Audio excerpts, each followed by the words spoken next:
What's up, gamers? How's everybody doing? Welcome in. Ham, Oshik, Chen, Ham, or no, right, I already said Ham. My bad. Welcome in, everybody. See, I was saying, so you're trying to reverse engineer stuff. Gidra, what is that? Oh, it's a reverse engineering software, okay. Interesting. Developed by the NSA. That's fascinating. Okay. What are you trying to reverse engineer?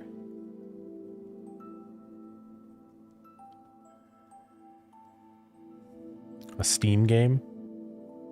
There's probably easier tools to use if you're doing a Steam game, because it's going to be one of the, you know, big, the big engines, likely.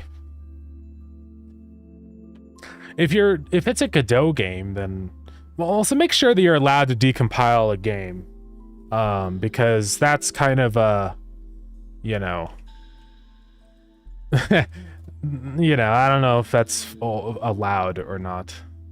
It's hard to say. You'd have to ask the developers. But for that, there's a much easier tool to decompile. It's just called, like, what is it called? GDRE tools. Here, I'll show you. This is way, way easier. It's designed to decompile Godot games. So I would say you should use this instead. Oh, it's encrypted? Well, okay, I'm going to be honest. If it's encrypted, then they probably don't want people decompiling their game. But yeah, I don't know.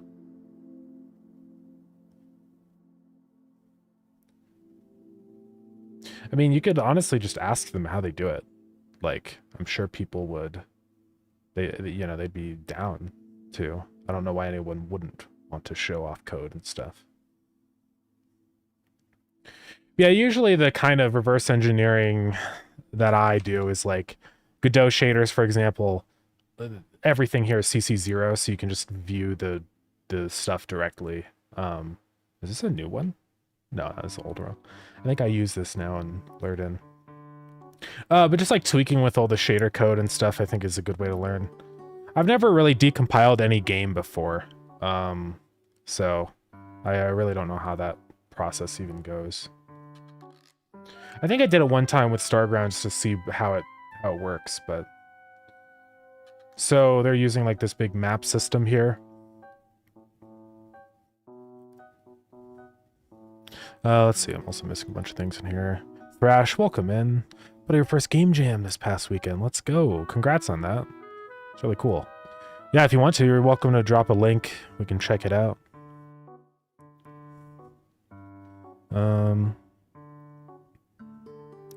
Encrypted the Godot way. I heard Godot's encryption is easy to crack. I mean, I don't think...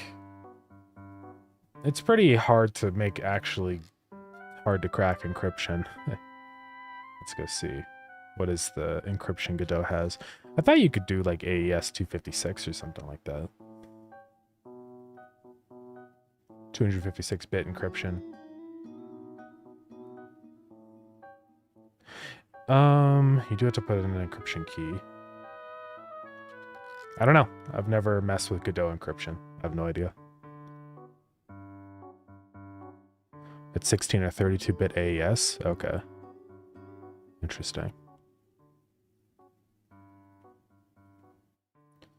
But this map system, it looks like what they're doing is basically just probably reading in their tile set and just converting each tile into an image pixel. I do something like this in Starground, where what you can do is create an image. You can say like image.create, you know, or create empty or whatever, and define like a resolution and stuff. And then you can just loop through for tiles.getUseCells or whatever. And then you can say image.setPixel X, or, you know, for whatever, chord and tile get used cells chord.x, chord.y, and then your color.white. Something like that, right? So that's probably what I would do. That is what I do for Starground, so. But it seems like a good way to do it. Because then it's dynamic and you don't have to like draw custom textures. That takes a billion years.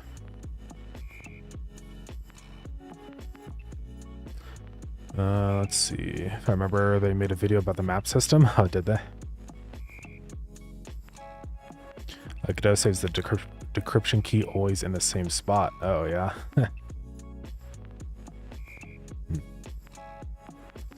Kind of crazy how Twitch turned on captions without me asking for it and got what you said completely wrong. Yeah, it sucks. We've talked about this a bunch, but the Twitch captions are absolutely terrible. So, yeah, what's up, Nick? Let's see, it's basically just simple mechanic showcase because I was busy. Yeah. We can check it out really quick. I'll just play it for a tiny bit, but yo, thank you for the cheese time. Yes, thank you for putting audio. It's kind of insane how few games actually have audio sliders for some reason. I don't know why people never put audio sliders. Just gotta avoid the cameras. Very neat. I assume like you're doing this like maybe a shape cast. Push boxes. Oop. There you go. Oh, there is no audio? Okay, that's totally fine.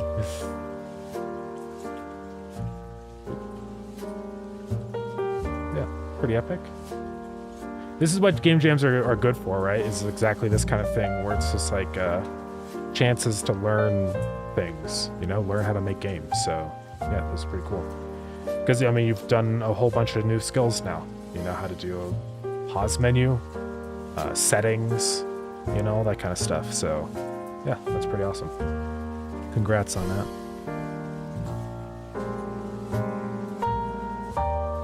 Let's see. Yo, 25 consecutive streams. Thank you very much. Let's see. I'll see. You said I'm going to either make my game open source or impossible to crack. Yeah, like Spencer said, impossible to crack isn't really a thing. There's always a way to crack everything. Unless you're like doing some insane like, you know, quantum encryption stuff, like where we don't even have computers to decrypt it yet. That's not gonna, no one has the ability to do that really. Unless you're a crazy massive company. Okay, use a plugin called 2D Vision Cone. Interesting, yeah. It's pretty cool. It's not great, but it worked for what I wanted. No, that's exactly what it should be, right? I think this is, like I was saying, game jams are an opportunity to learn, so even if like it ends up being really short or not exactly what we wanted in the end, you can still say, I finished a game. No matter how I feel about the quality of it, it's done, right?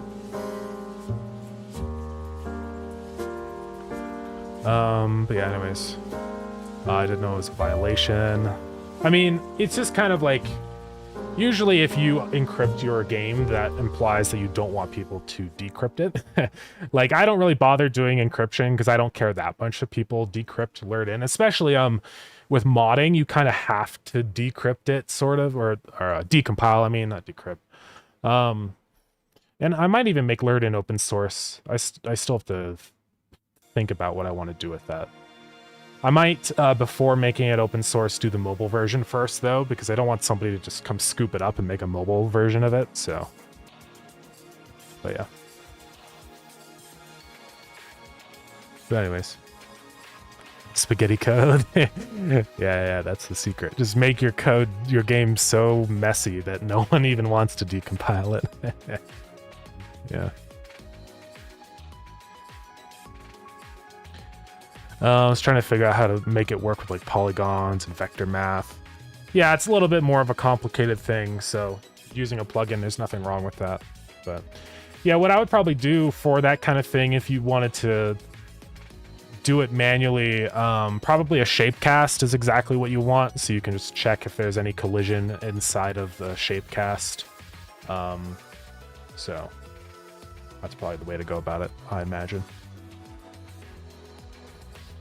You'll make your game open source? Yeah. Open source is pretty nice. I always think, like, why not let people learn stuff? I'll probably make Starground open source on launch also. I mean, the code in Starground's pretty trash, but it's fine. I like to Gidra things, but I would wait a long time to open source it. Oh, yeah. The minimum 6 months. Yeah, that's fair. Yeah, I don't know. I mean, as long as I have it on the platforms where I want it, then I don't really see any downside. The only thing I imagine that would be like an issue is if, like, let's say I was gonna make a mobile version of Lured In, and then somebody did it before I did, then that would kind of suck. But if I already have it up on all those platforms and stuff, then I don't see any issue. And there's a lot of different licenses. I mean, open source doesn't necessarily mean you're instantly signing away all your rights, you know? There's like, if I wanted to, I could do like a copyleft license, so no one's allowed to resell the game. Like if anyone decompiles it, it has to be for other like open source projects that are, you know, there's ways to get to control the rules. I don't know. You can open source the code, but not the assets. Yeah, just being able to like open source one part of it. Yeah. I probably would. Yeah, I don't know about the like visual assets and stuff. I don't really care if people used that stuff in other games. I think the main thing is just like as long as you get credited for stuff.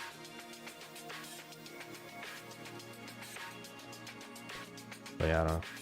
Another Steam malware infection got gotten so bad the American FBI has a dedicated page for Steam malware stuff. That's kind of insane.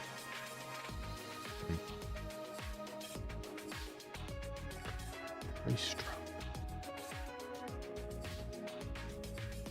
Was this game like early access or something at some point? Anyways. So yeah, Lured In. We're going to be working on today. I did some math because I wanted to figure out another formula for calculating your earned ascension, because I was getting a little bit sick and tired of the way it was before. So you can see two different graphs here. This is the old one here, the red one. I don't even remember how I made it. Like, I just kept piling more things onto this until it looked like how I want. Like, I knew I wanted it to be logarithmic, but then I wanted to add in, like, the rate. See, like, I don't even know why I say -1. Like, why don't I just put, like, 0.5? This is stupid. There's a lot of... And then I put +1, so... It's just dumb. It's a dumb formula. But I made a new one, and this one is better.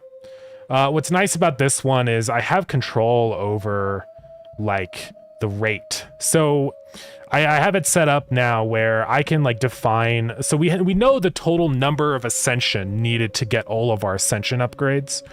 So I can decide like, okay, I want the player to get all of the ascension once they hit $1 trillion, right? So now I can just like put that in, and that's basically it.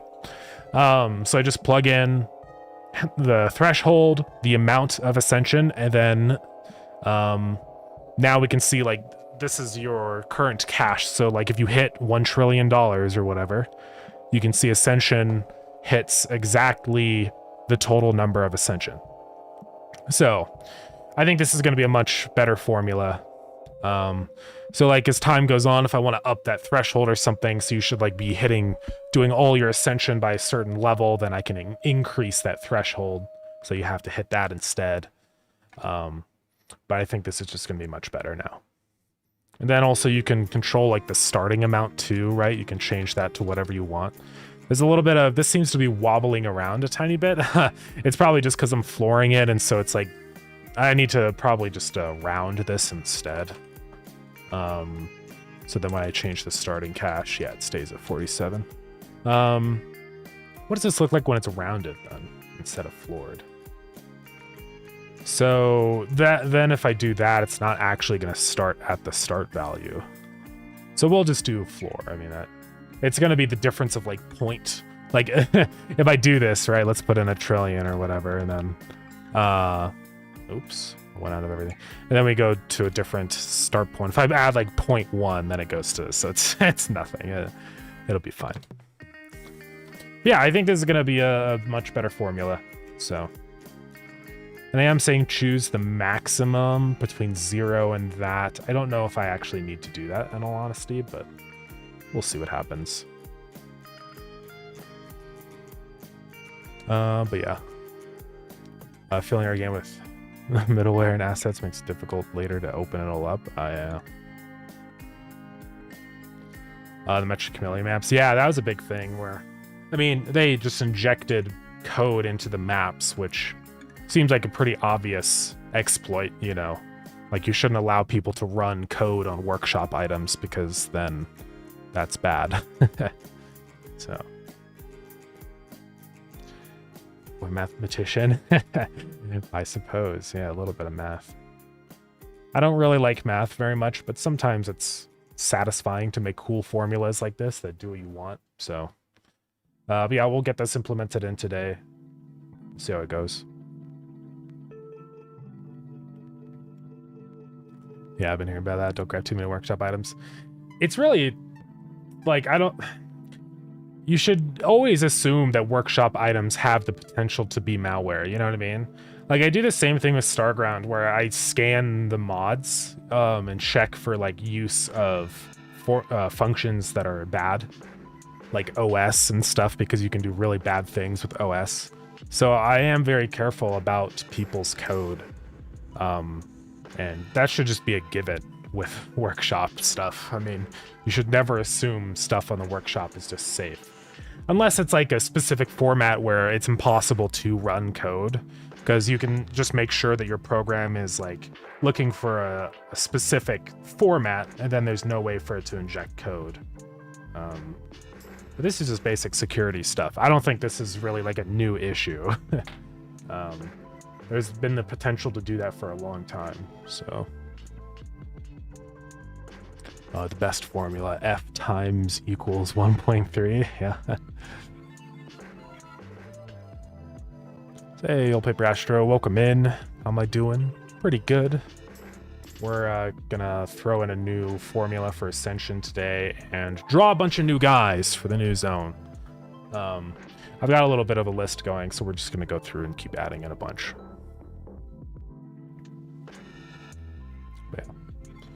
Yeah. Let's see if a permanent virus total link. What is virus total? I don't even know. Virus total.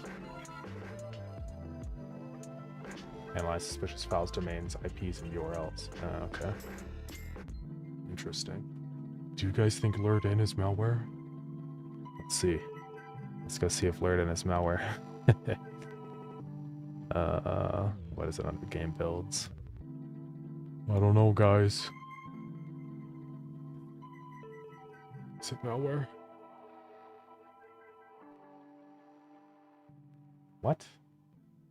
You only do a 3 megabyte file? Okay. Well, never mind. Yeah, this is nice, though. Be able to scan things. I don't know how it does the scanning. I'm assuming that maybe it just like checks a hash against a known safe source of a file or something, or like checking like if it's like a JPEG image or something, making sure it's actually formatted like a JPEG. Yeah, it's interesting. With URLs and stuff. Yeah.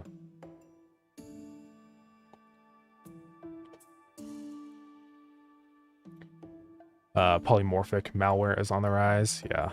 I don't know many experts who can roll up a problem stack so quickly. Yeah.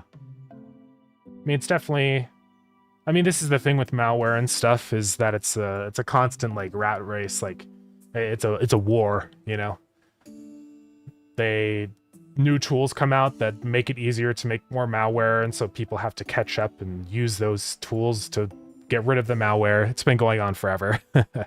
So, This is how it goes.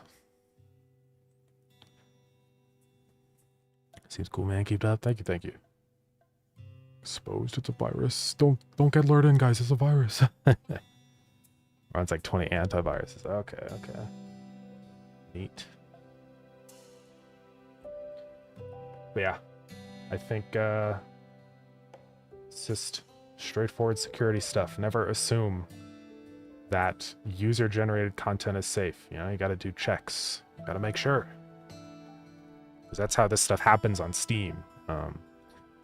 It is a little scary, the way that Steam sort of like allows you to do stuff. Because what you could do, and let me just say this before, I don't encourage anyone to do this, and it's very bad and it's illegal.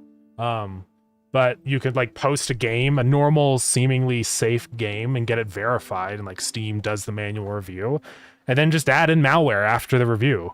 Like, that's bad. So I don't know how Steam is dealing with stuff like that, in all honesty. Yeah, I'm pretty sure it still does that. Unless they might have some kind of system that checks your game every once in a while or something, and like without you knowing. So I don't know. I mean, I've never put malware in my games, so I wouldn't know. But who knows? It does seem though like it's kind of dangerous. So I don't know. That's why it's important to have, you know, antiviruses, guys. You know, and even just the built-in Windows Defender is pretty good. There are a lot of new tools in Windows Defender. Where even is it? Is it Windows Security? Yeah.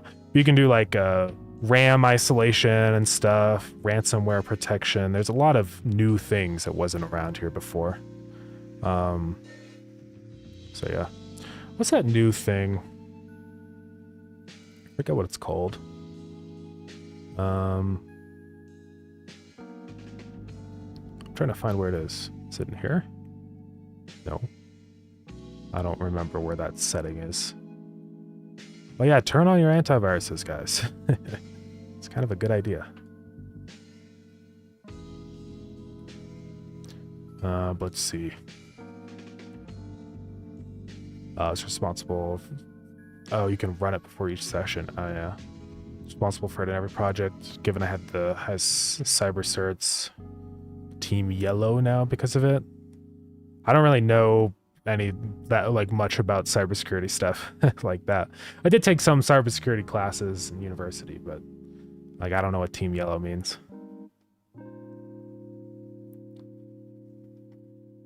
Back, what's happening? Not much. We're about to get started on adding in some new creatures into Lurden. How do you go about checking a Steam game you have installed?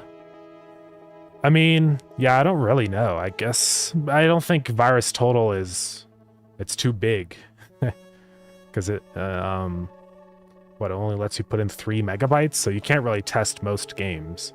I don't know how you would do that unless there's some kind of like subscription service, you know, that let you put in more.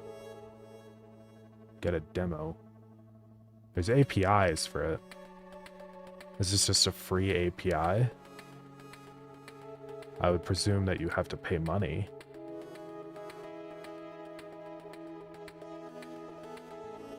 I don't know.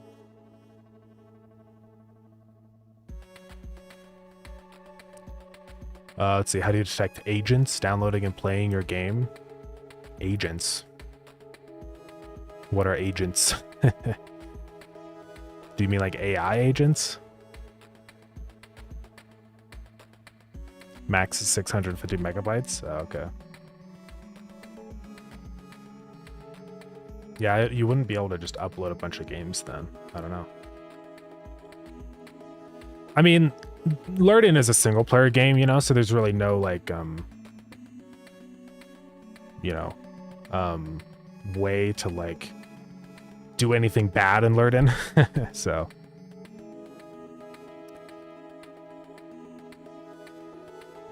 Because of no installs, no plugin, do not require the user to install anything. It's like enlist the game's URL on the page for every update. Oh, yeah. So, hey, Oscars, welcome in. Or, sorry, Oscar. The S is not a part of it. How's it going?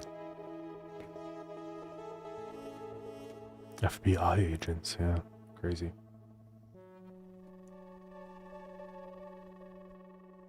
But yeah. With games, it's still about... I mean, again, I'm not a cybersecurity expert, but from what I know about security with gaming is sanitize any inputs, right? Anything that you receive, sanitize. Make sure that it's actually safe. And I think the best way too is just like minimize the amount of information that you let people send. So like it's a lot safer probably to keep everything server sided, and only allow inputs coming in from clients, because then you can just be like, is this what I am expecting? And if it's not, just reject it. And then there's not really anything that a client could like do that's bad if you're doing a multiplayer game. And obviously with Steam Workshop is a whole rabbit hole. You have to be careful about that. But luckily with Godot, there's ways around that. Like you can set it up so when you load in a variable or a file, you don't allow serialization of objects. And that's important because if you don't serialize any objects, then you're not allowed to run code, right? It's only just data that the program reads. I mean, there might be exploits that I'm not aware of, like with somehow you could like write stuff to be interpreted as runnable code in Godot. I'm not aware of that, but you never know. But yeah. Steam games don't have viruses. Well, some do. But it's usually not many. I mean, as far as I know. I don't think I've ever downloaded a game with a virus, but I mean, Steam does some checking. I'm sure Steam is aware of that issue. I mean, I know that they're probably doing, because the whole thing with, I think, cybersecurity is you don't want people to know what kind of measures you have against malware, right? Because if Steam publicly announced it to everyone and they're like, hey, we're going to check your game for malware, then you can just remove the malware really quick, have Steam check it and add it back. So I'm sure that they have ways to deal with that probably, but I don't know. If the FBI has a page, it's bad. Yeah, I mean, that's fair. I mean, anything you do online is always a risk. So I think it's like common sense. Don't get some weird random zero review game. So. And if you're downloading stuff from the workshop, don't just grab everything. Like maybe check the comments and make sure that it's safe first. But I think really most of it comes down to the developer's responsibility. Obviously, it's unfair to expect people to constantly verify something safe on the workshop, So, here's our Ascension stuff. So this gathered Ascension. Here it is, queued Ascension. So we're going to change this formula right now. So queued Ascension now will become... Let me go look at my formula again. I had to change the formatting a little bit in code.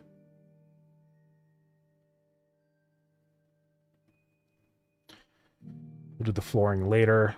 So it's going to be log of...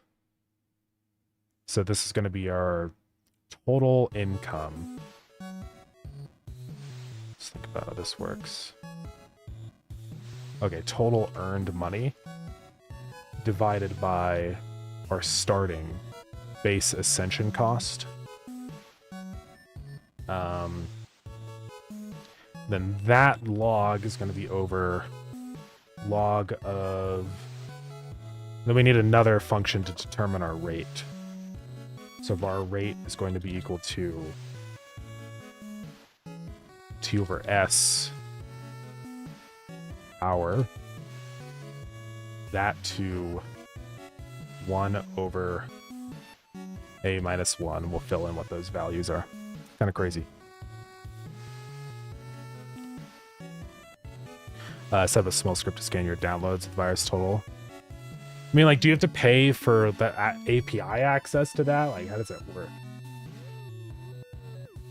Or is it just completely free?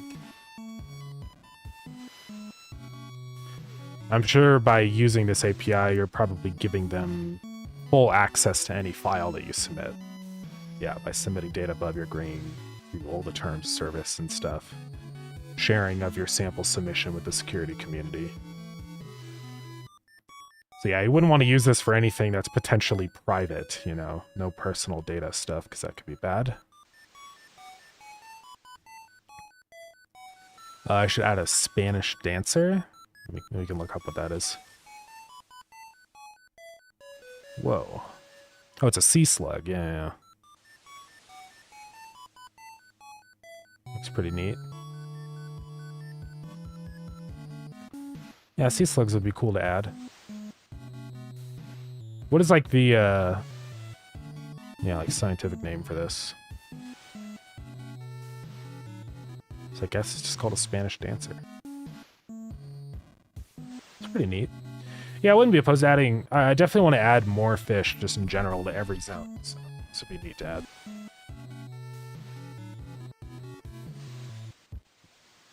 Pretty neat. Okay, you said, yeah, Spanish dancer's name of the sea slug. Okay, nice. There's a lot of different types of sea slugs we could potentially add in. I do want to add some to the deep sea zone. I think there's a couple that live really deep. Or it's either that, or I know there's some deep sea cucumbers too. I think those would be cool to have down there.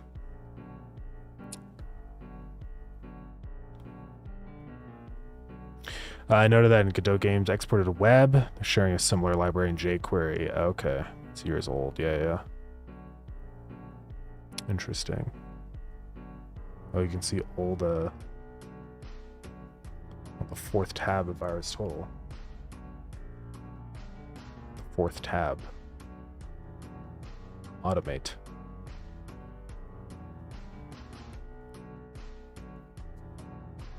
What 4th tab?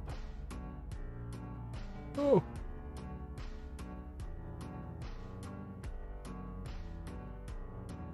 Contributors.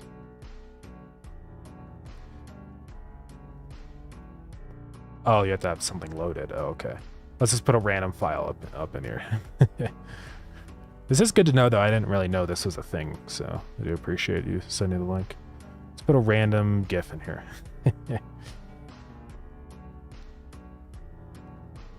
Okay, yeah.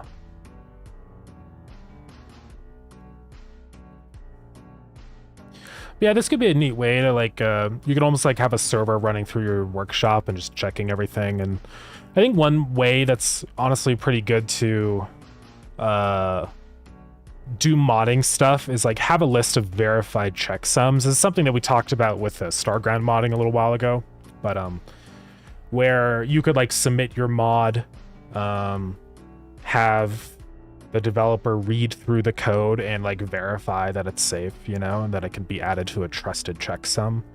So then you can have like a warning in game that's like unverified mod, be careful. So something like that could be kind of a neat thing to do.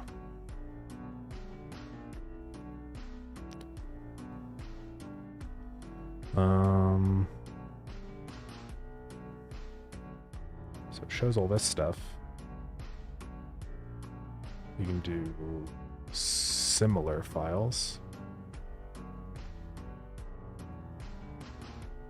Still don't see a 4th tab. Community. Details.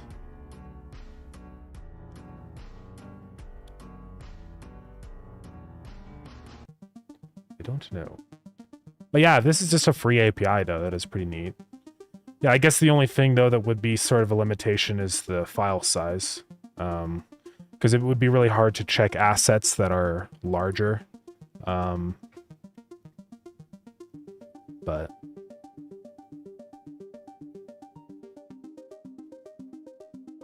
yeah.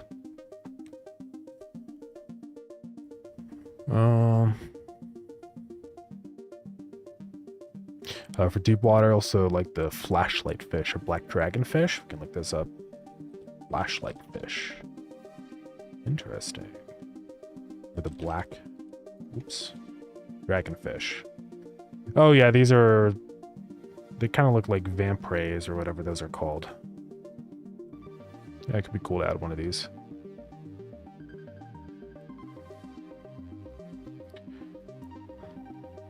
I'll look for a web game on itch.io.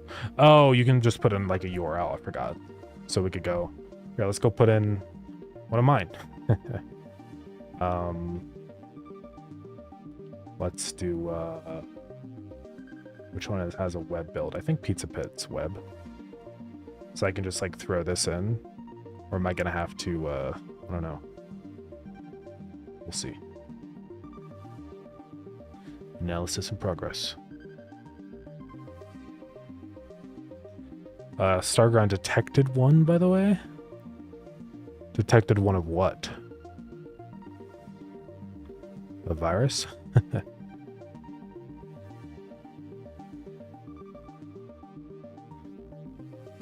Yeah, the file's over 600 megabytes. You can do other strategic methods. Yeah. Let's go, guys. No viruses. That's crazy. Yeah, it's always a little scary playing like web games or just any game on itch, because itch is like so much easier to upload a game to. So it's always like I'm always a little you know, scared about that. Provider detected Starground as a virus. No. Did you just put in like the Steam like store page link, or what did you even do for that then? Like, does that work? I wouldn't think that would work, but maybe. Let's see what happens.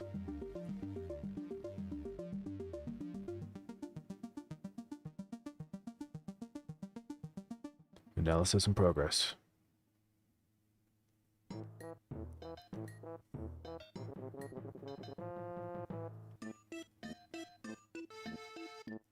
Let's see. Rich game I'll present to the web will have the latest link check from ResTotal. Okay. Not a bad idea, honestly. I might maybe I should also do that. No viruses, guys. But is this just checking like Steam?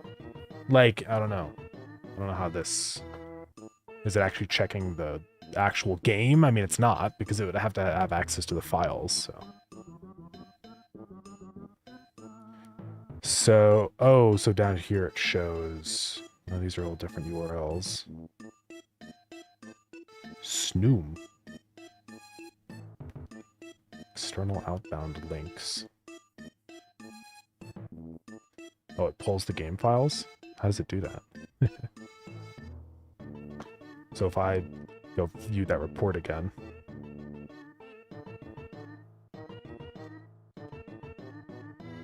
Control F money. Mask money. Yeah, is that the outdated jQuery library you're talking about? Keep alive.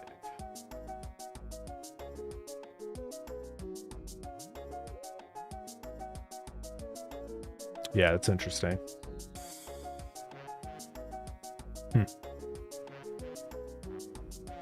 Yeah, I have no idea how like the web stuff is. I don't know if Godot uses like if they have their own system for web stuff, or if there's like a library or API that Godot uses to do web. I have no idea how it works, but yeah, pretty interesting. Don't, okay. Yeah, I mean, at least the good thing about Godot is like it's open source, you know? for like a closed source engine, it's really hard to fix issues like this because you just have to kind of hope and pray that the engine developers actually do something. But it's nice that somebody could just go in and fix it, you know?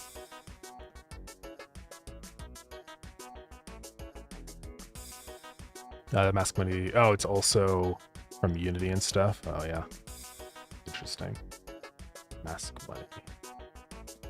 What is this file even used for?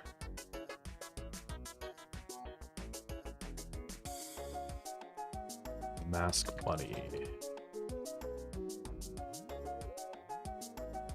To mask text input field says.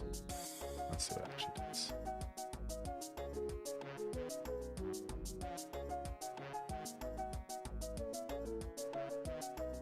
It's plugging to mask data entry in the input text in the form of money. So what's this doing? I don't understand what I'm doing here.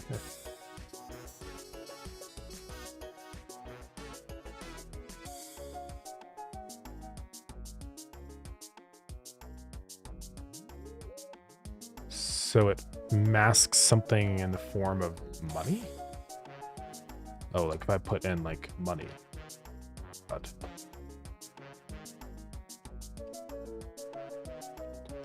I can't put in a dollar sign. Oh, is it just formatting it like dollars or whatever? Just doing like giving it commas and stuff like that? Okay.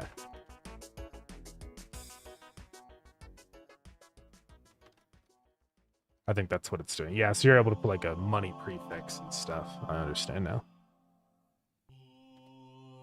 It's kind of crazy though that like just something like that could like potentially be a weak point. Like just some random little specific function. I don't even know what that would be used for in Godot. Because Godot doesn't do that for you or anything. No, I have no idea. So we're railroading our development. No, it's all good. Yeah, no, it's good to know. I really had no idea about that, so yeah. I don't even know why they use this then.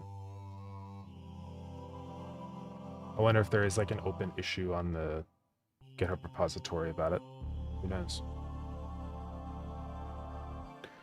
That was too hard and nerdy for me. Yeah, so, well, we'll go back to our more nerd stuff, our math formulas. But okay, so A is the total amount of ascension. So far, I'm just gonna set that. We will calculate what that actually is, but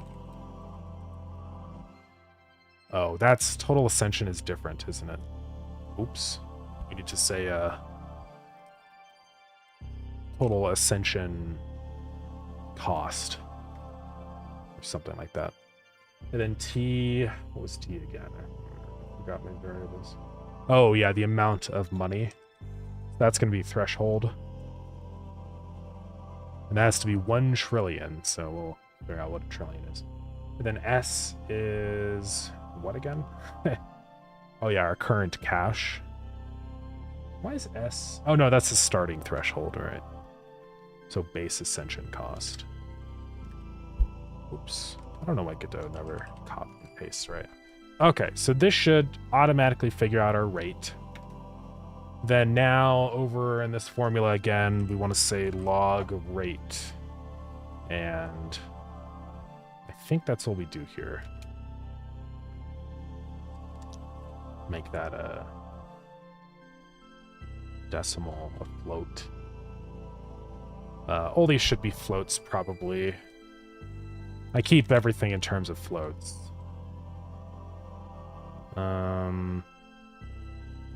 Because money is a float. It's just easier usually. Oops. Fix that. Oh wait, I'm putting it in the wrong spot. I'm stupid. Oopsies, guys.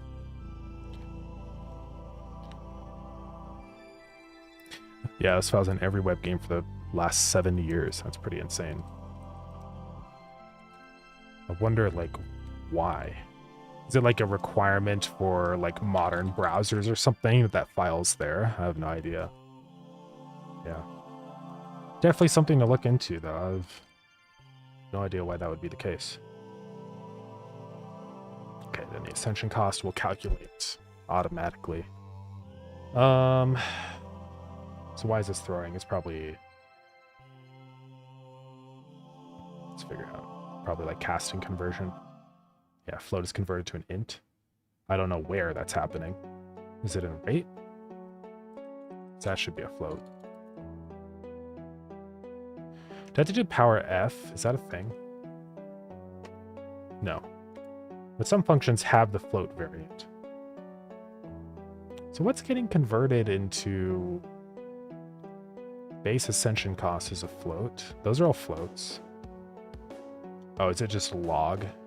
I had to say log F. No, log F isn't a thing. Is total earned money an integer? No. Neither is base ascension cost, and neither is rate. Is queued ascension?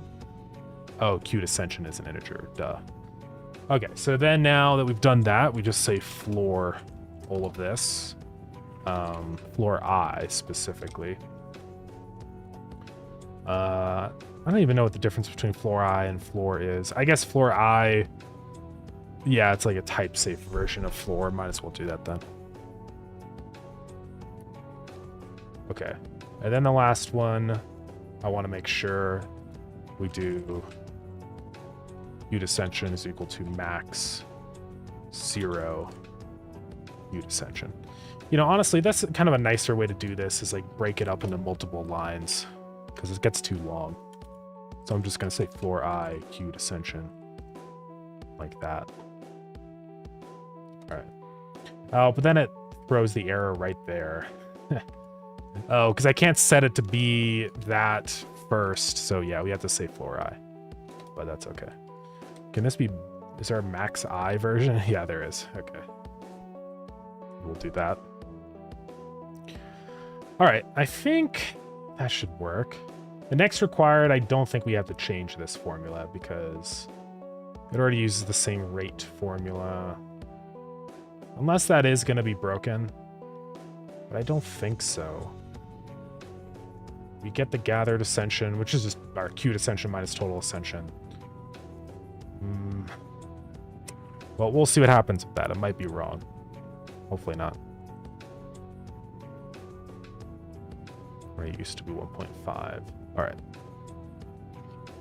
Let's see. Maury, welcome in. You're great, man. I do really enjoy these lives. Thank you so much. I really appreciate it. Floor I, what's that used for? So floor basically just takes a number, and it's sort of like a variant of rounding. It's a mathematical function. So if we go into here, let's say we have a value that's like 1.2, right? So if you say floor on this, it now becomes 1. It basically chops off the decimal and picks the lowest integer. And ceiling does the opposite, right? So ceil will turn this into 2, so it rounds up to the next integer. And then round does the typical rounding that we would expect. So 1.4 drops to 1, but then 1.5 goes up to 2.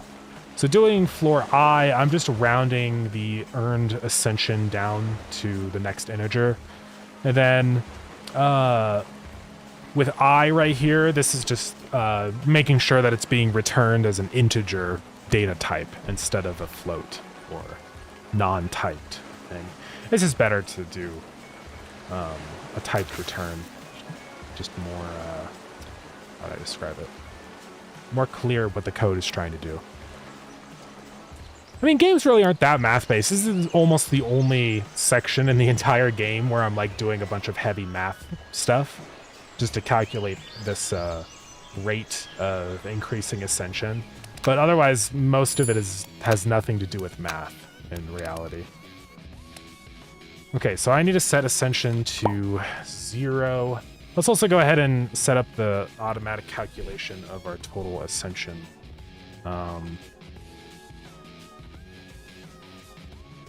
And this doesn't ever change, so we just do this once at the very beginning of the game. I'm actually just going to call this ascension required.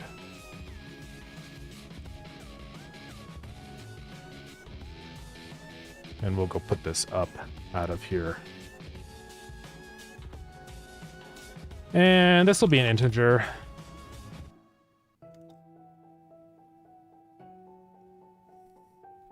Total ascension cost, ascension required now.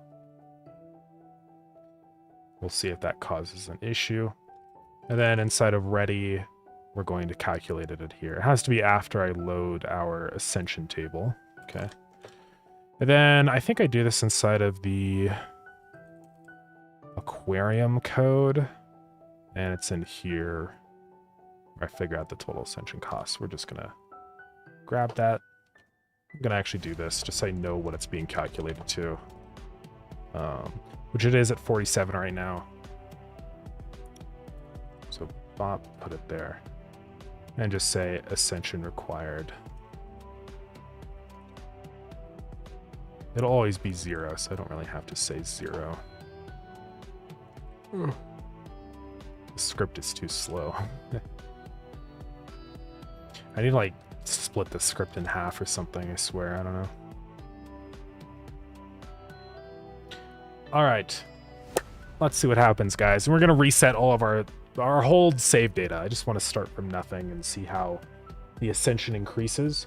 Hopefully what should happen is the second that we hit $1 trillion, we hit 47 gathered ascension. That's kind of what we're hoping for here.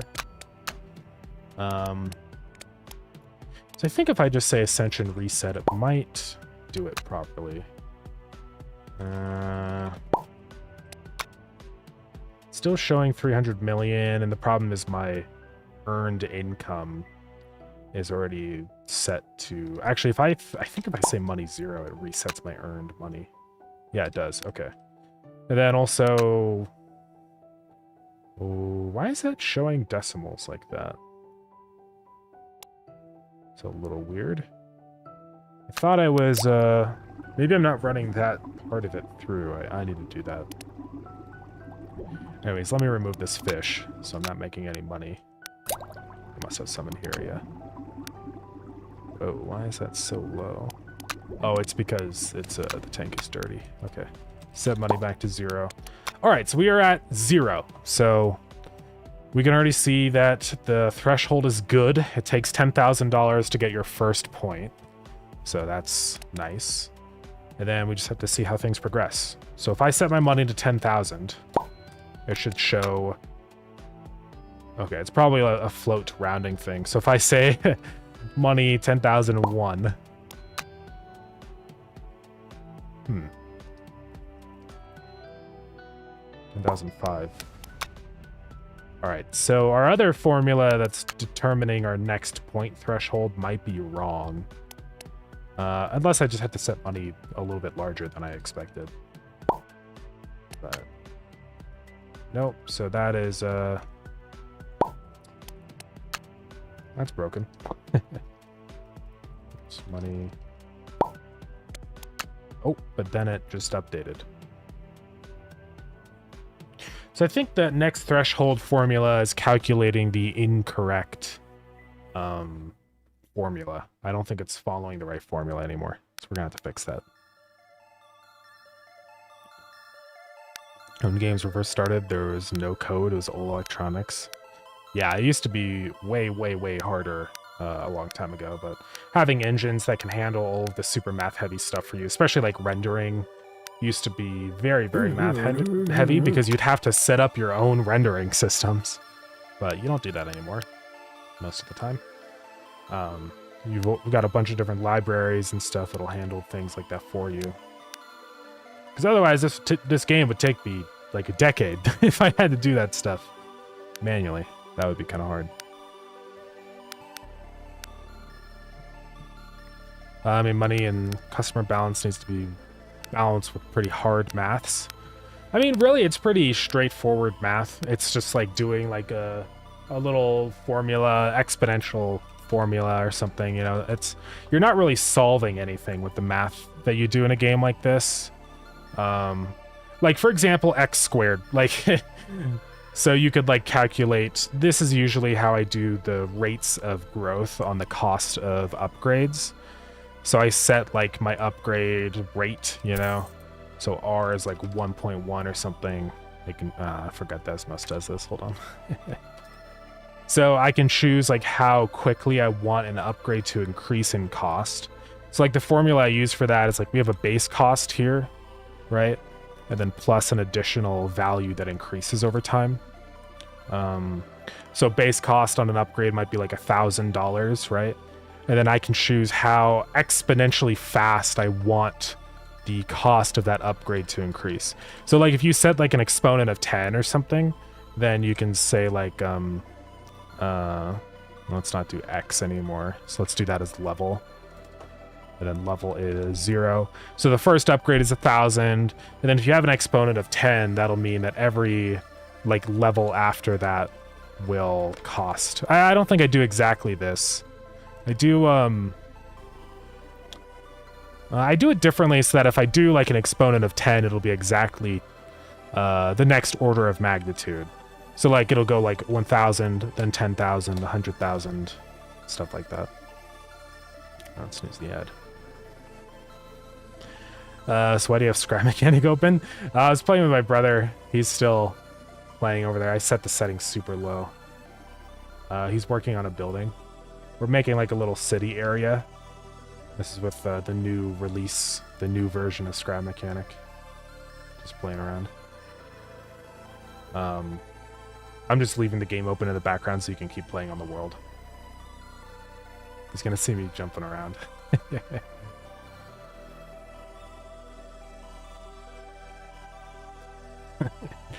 Run away!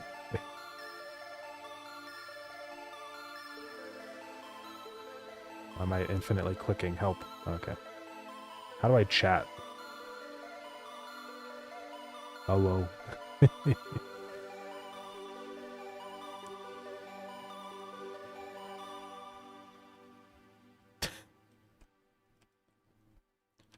Back to Lord and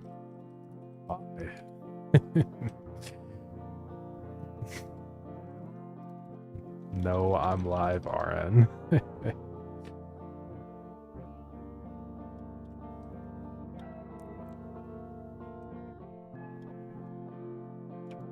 Bye-bye. Have fun. Stream Lurden soundtrack out now! Crazy. But anyways. Yeah, it's really not that math heavy. I don't do very much math at all. Thank God. Because I hate math. Like, math is a means to an end for me. Like, I'll do math stuff because I have to do it, but I really don't want to. So. But anyways. A lot of people recently bought the game. Scrap Mechanic or Lurden? So yeah, people have been buying it. It's been going good. Yeah, we did have like a little bit of a review spike. I don't know why. It's interesting because we didn't get like a massive spike in sales. It's just a bunch of people decided to review the game. So maybe it's because I removed that achievement. Maybe. Yeah. There was one Russian video that actually really did well. It hasn't really resulted in any big sales or anything, but where's that video? It's got like 100,000 this one. In this video I will complete Reddit 100%. So it's pretty crazy. They 100%ed the game. Yeah, I don't know who this person is. I can't like read this. So it looks like they play a bunch of different idle games and stuff, which is cool. Yeah, 100K is pretty crazy, you know. For like a short that doesn't mean anything, but a full-length video like this is pretty wild. I don't think other languages seem to convert as well as English. Like, whenever I see a content creator that speaks English make a video like that, it's a massive spike, usually, in attention. But for other languages, that doesn't happen. So, red ball. So I don't think our formula is working because even though I'm at 0 money, I give myself the 10,000 needed, it just doesn't go up. And it doesn't go up until like, what? When is like the value it actually goes up? I need to be at like almost 14, 13,000. Even 12,000 doesn't work. So I think what it is that just our other function for getting the next required threshold is not working. So let's go figure out what's wrong with it. I thought it would have worked, but I don't think so anymore. Where is it? Oh my goodness, so many references to Ascension. Literally, where is it? Okay, here it is. Should probably just put all this in a function, but yeah, it's fine. So this is what I'm doing to get my next required Ascension. So let's actually let's put this in a Desmo so I can see, because I think it might be wrong. So we're gonna get our base value, which is 10,000 times, it's a bunch of things. Oh, what this is, the reason why it's not working is because I was just putting in before, I'm just putting in the amount of Ascension we already have. So obviously it's wrong. I need to just like change this whole formula. Snooze that ad. Let's see. So Anonimo, welcome in. How's it going?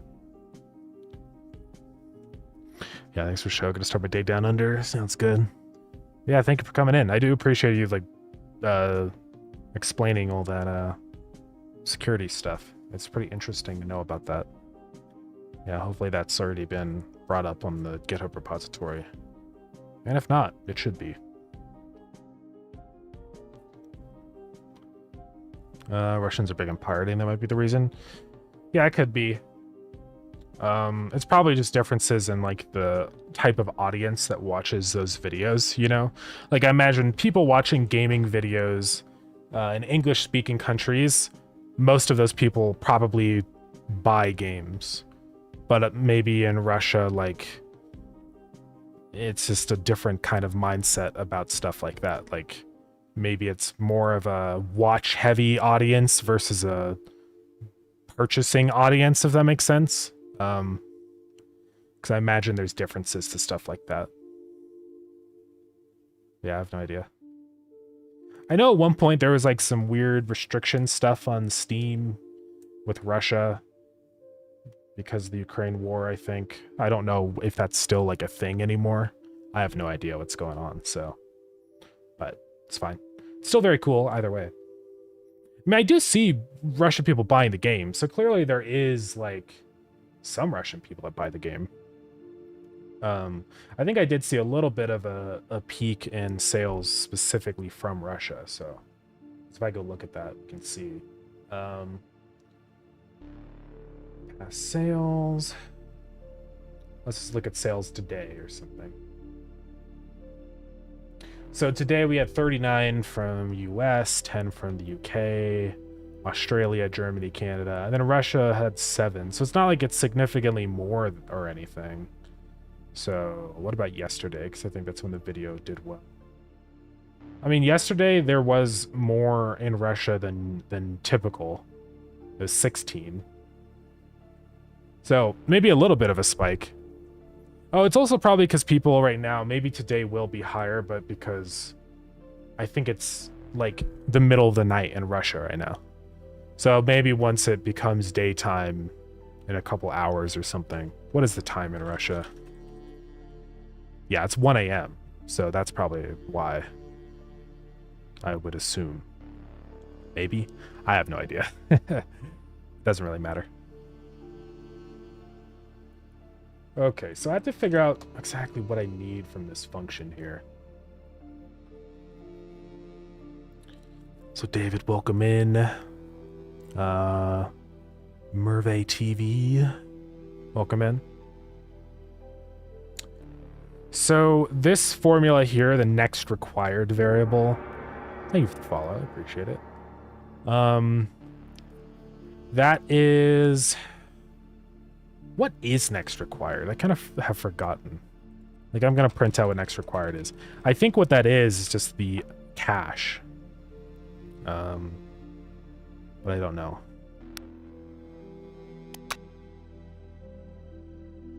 Yeah, 10,000. So see, it's showing that the next required amount is 10,000, which is wrong because it's not 10,000. And I think that's the reason for the issue there. I guess my formula is a little broken because even though I'm putting in 10,000 as the starting money, I don't think it's actually 10,000. Oh, but it should be. Well, maybe there's something wrong with my formula. Hold on, let me double check. So I'm doing maximum between 0 and floor. So log C, lifetime earnings, over S, which is the threshold, base ascension cost, 10,000. So that's correct. Then all of that's log. Oh, I forgot to say +1. That's probably why it's not working. Whoops. So that should be added after all of this stuff right there, I think. Do you think it'll work now? Maybe. Oh, because that was probably showing the ascension point for the next ascension. That's why it wasn't working. Okay, so let's try this again. So let's set money to 0. Boom, 0 out of 10,000. So now if I set money to 10,000, there we go. So 1 point is ready. And we can verify with our formula over here. So I'm just going to say cash 10,000. So that's a 1. And then supposedly at 23,000, that's when you get the next point, which is not correct.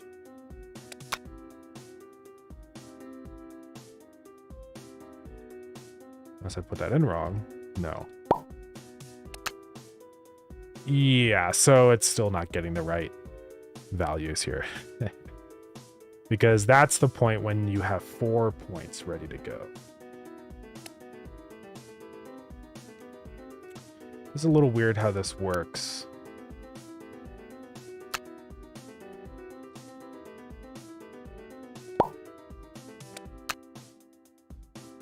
So yeah, definitely there's something wrong with our formula. I just need to keep this formula in line with this one. So how is it different? I can't remember even how I got this formula. This took me a really long time to create these formulas the first time around when I was doing this. Also, we have ads going on. I apologize, guys. So we know our total ascension and how much we have gathered, right?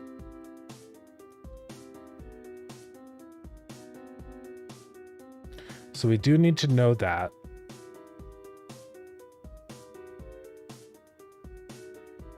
I think the problem is that we're not taking into account threshold, right? So let's copy this formula again. I think what we need to do is just sort of rework this to equal what we need it to be. So let's get rid of the extra stuff in here for now. All right, so this is what we're looking at here. Yeah, this is just completely wrong.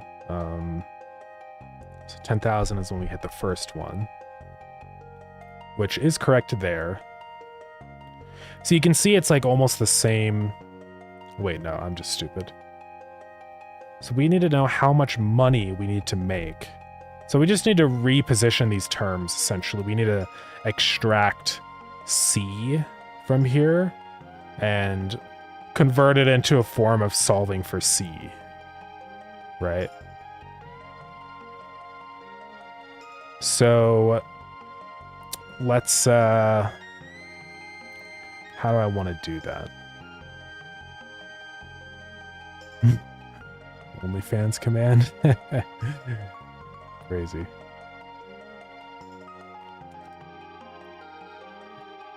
So how do I solve for this? So all of this is going to be equal to something. What do I put on the other side of this? That's kind of like...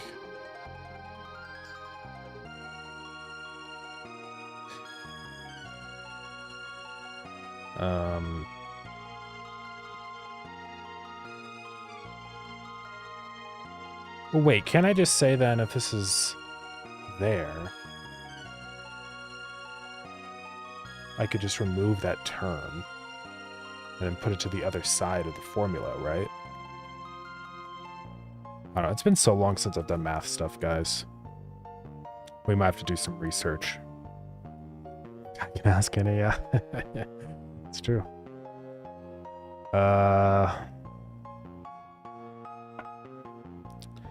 This would be easy if our formula was like 2x equals, but see, it doesn't equal anything. I mean, we can easily solve for a specific value, but I need to like rearrange the formula.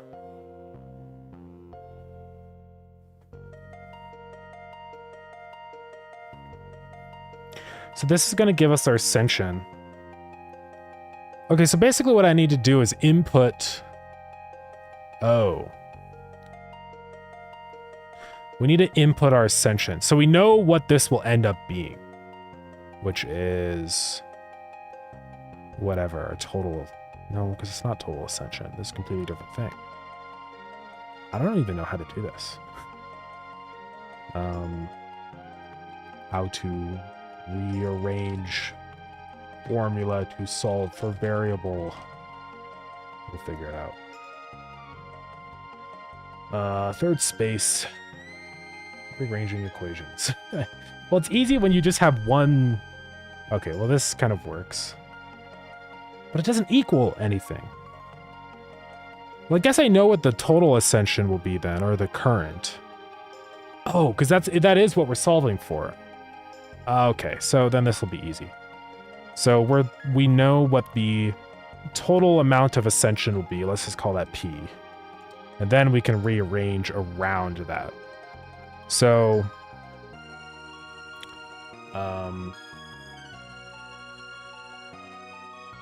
so basically I just keep doing things over here until I extract C, right? Our current cache, because I want to figure out what our current cache needs to be. So how do I do that? Add sea slugs and nudibranches? Kappas? Is that like a type of fish? Oh yeah, it's like, well, there's like a little monster guy. Yeah, this guy. Why does he have a bald head? What is a kappa? It's an interesting logo. Japanese mythical water monster. Okay. This is him. A weird little turtle thing. He just looks like a turtle. Alright. And then nudibranch. What are these? Oh, sea slugs. Yeah. Yeah, we were just talking about sea slugs earlier in stream. There's one that's pretty neat. It's called the Spanish dancer sea slug. It's pretty crazy. It's like a red sea slug. This guy. It's an animal. Pretty crazy. So yeah, I think we'll probably add some of those guys in soon. Okay, so if we want to solve for this, then we have to say all of this times log over p. And that eliminates that there, right? Can I do that? This has been so long. Okay, let's start with the basics. So let's say -1. -1. Just to get that out of the way. Now we're going to multiply p -1 times log. Oh, p is actually a variable. Let's change that to g. Log of p. Right, so we can eliminate that now. Now with this, how do I extract? There's probably like a, or I think you do to the power of, right? Power is the opposite of log. But what if you have a custom base on the log? I don't even know how to eliminate that. Like, what's the opposite of a log?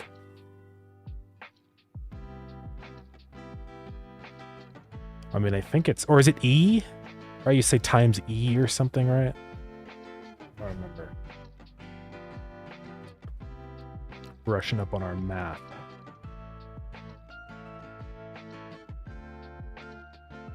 Oh, it probably brings up log in here. Let's see.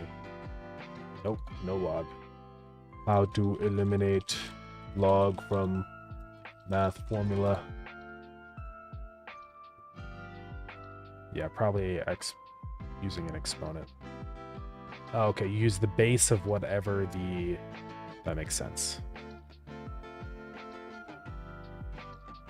So if you have log x, then you just raise both sides to the power of that base, right?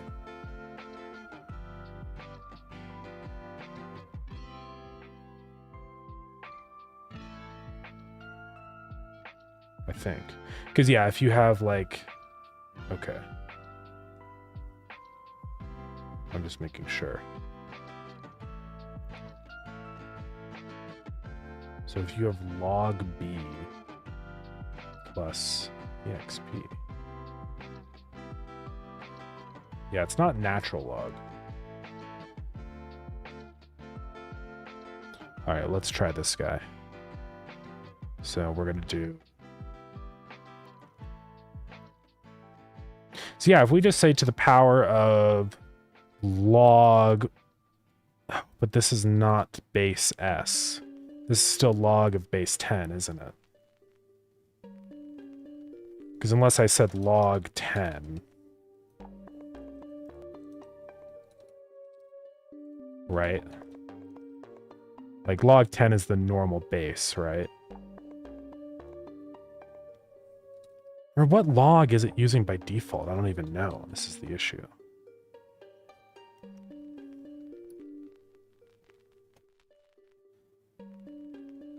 Well, I think it's using...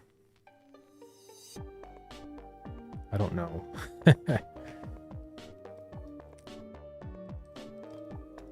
Is the default log base 10?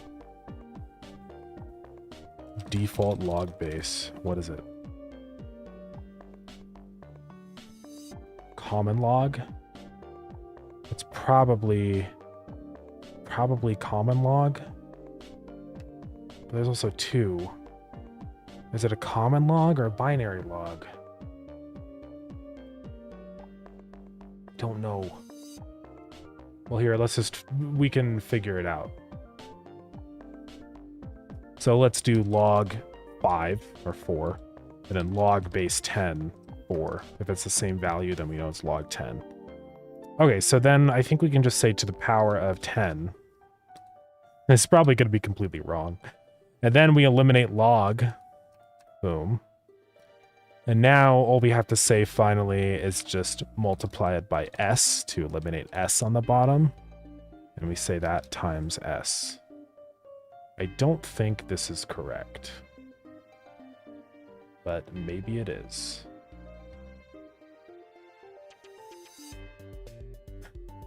I don't know, guys. We'll see. So... cash will be equal to this now. Also, hey, Louis, welcome in. Can you move the chair? It's burning out my OLED. Oh yeah. We could. It'd be funny if it like randomized position every stream. What am I missing? Oh yeah, so G is the total number of ascension that we have. So let's say we have 0.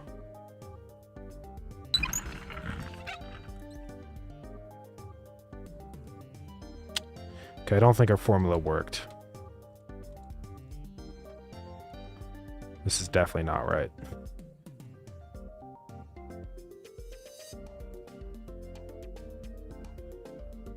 I don't think I did it right. Shoot. I'm not a mathematician, guys. Oh god. I prescribe 1 spin every 10 minutes. Ready? Alright, so we didn't solve anything. Okay. What did I do wrong? I must have done something wrong. I just don't know. I must have eliminated something in the wrong way. Like maybe if you're dividing by log. I just said times log p. Maybe you can't just say to the power of 10. Maybe I'm wrong. To eliminate log. Isolate the log term, use exponentiation by raising both sides to the base of the log.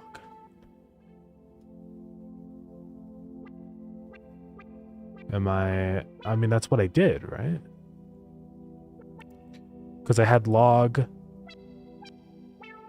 CS over P. And so I said times log of P.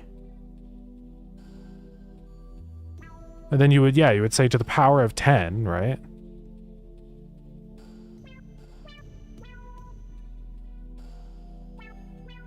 I don't know what I did wrong then.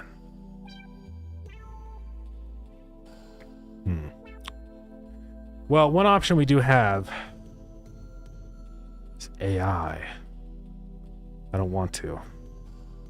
But AI is pretty good at math.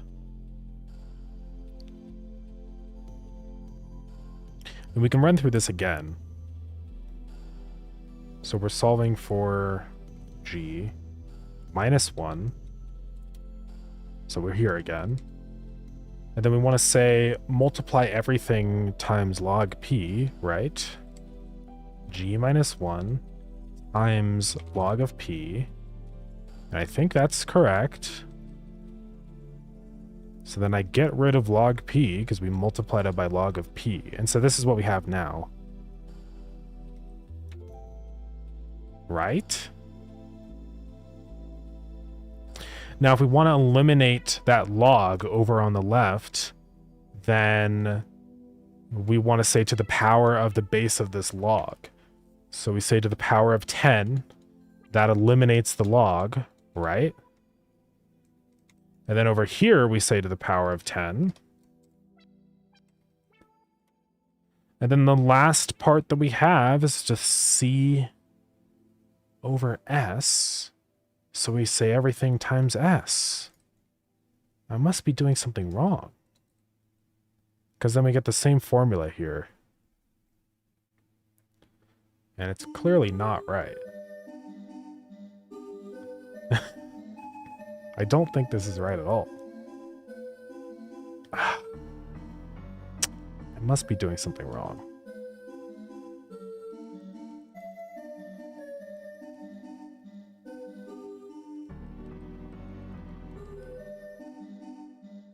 I don't know, guys.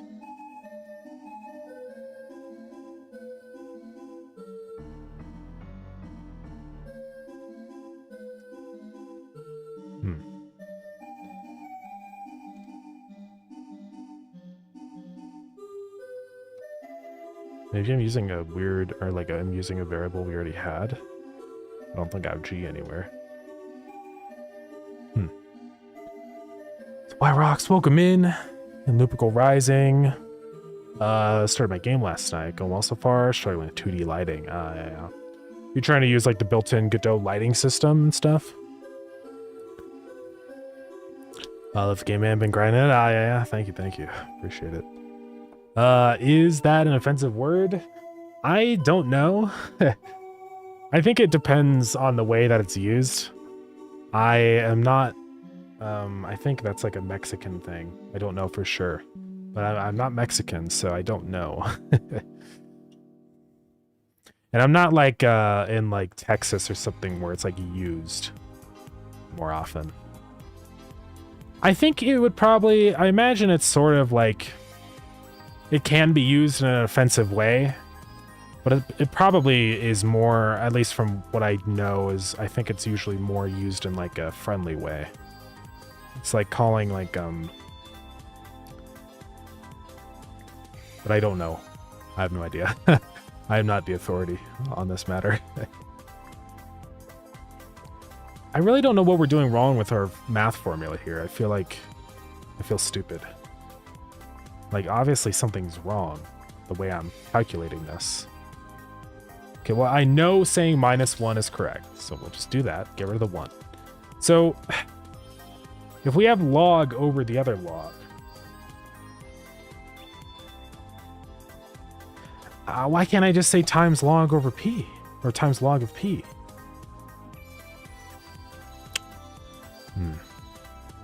We're trying to basically solve for, like, I want to isolate C. So I want to be able to figure out what the required amount of cache is given a specific, like, ascension amount, right?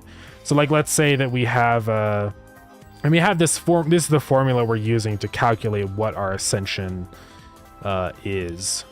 So y minus 1. So when you have like +1 over here, basically I'm isolating, I'm solving for C in this formula, right? So then we're gonna get rid of the +1 term over here, say -1.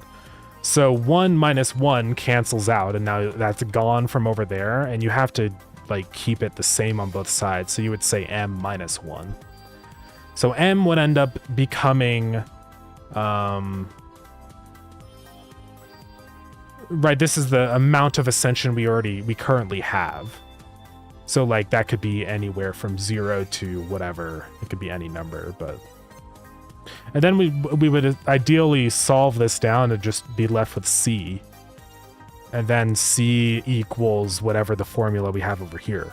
So I just have to figure out how to create the formula. But I'm definitely doing something wrong. So I don't know.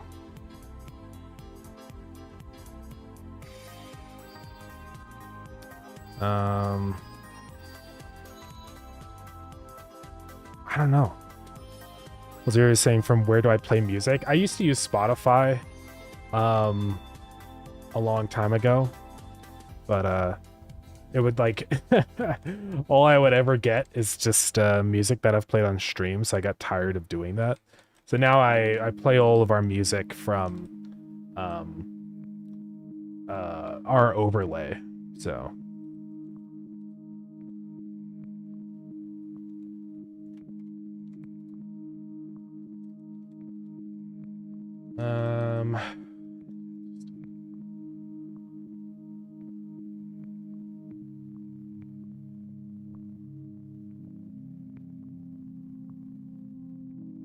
must be doing something wrong. I think I'm doing something wrong when it comes to eliminating the logarithm. Like I know what I'm doing here is correct, and I think it's just saying log times p is correct. Because that's just basic. So I remove all that, and now I have m minus 1 times log p. And I'm like pretty sure that this is correct. So if I want to eliminate this logarithm, then what am I doing wrong? There's got to be something.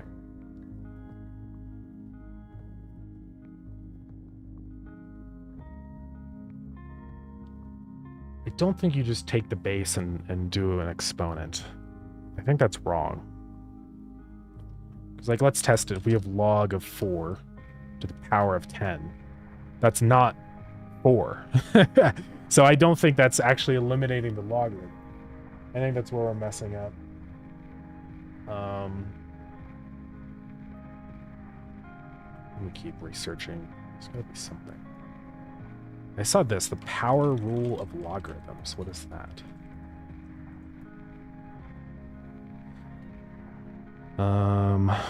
So this is the power rule of logarithms. So log of base x to the power of p equals p log bx.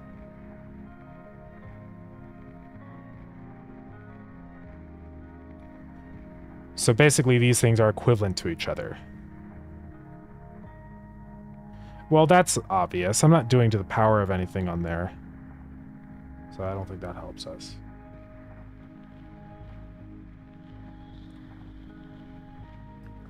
Okay, but I guess there's multiple rules, see? So in our case, we have like log m over n, or c over s, right? So that would be equivalent to this. which is log of base m minus log of base n. Oh. So we can use that rule then and just say log of c minus log of s. Now I can just say plus log s, right? Then we have that over here. And now we just have to eliminate log.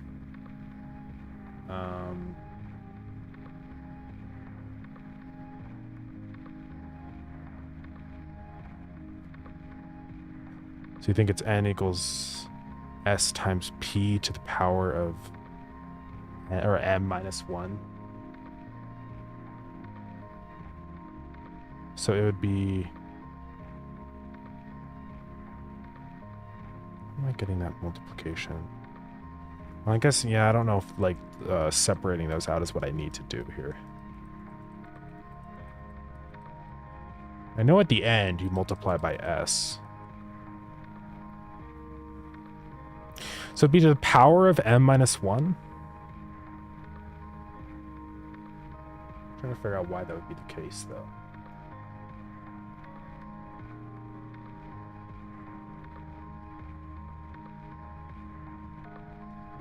Oh, so I guess if you have something multiplying, so if you have m1 times log p, then that would be equivalent to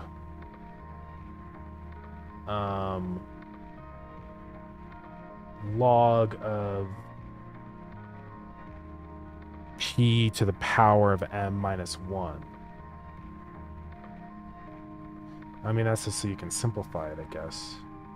Oh, but then if it's both in that form, you just drop the logarithm.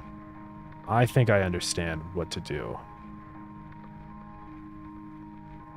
So then essentially you would have it in the form of like log p to the power of m minus 1, right? Equal to log c over s. It's just sort of a different way to format it. But then since this is both logarithms, you can just eliminate the logarithm. So then you just have, yeah. C times s. So the answer would be p to the power of m minus 1 times s.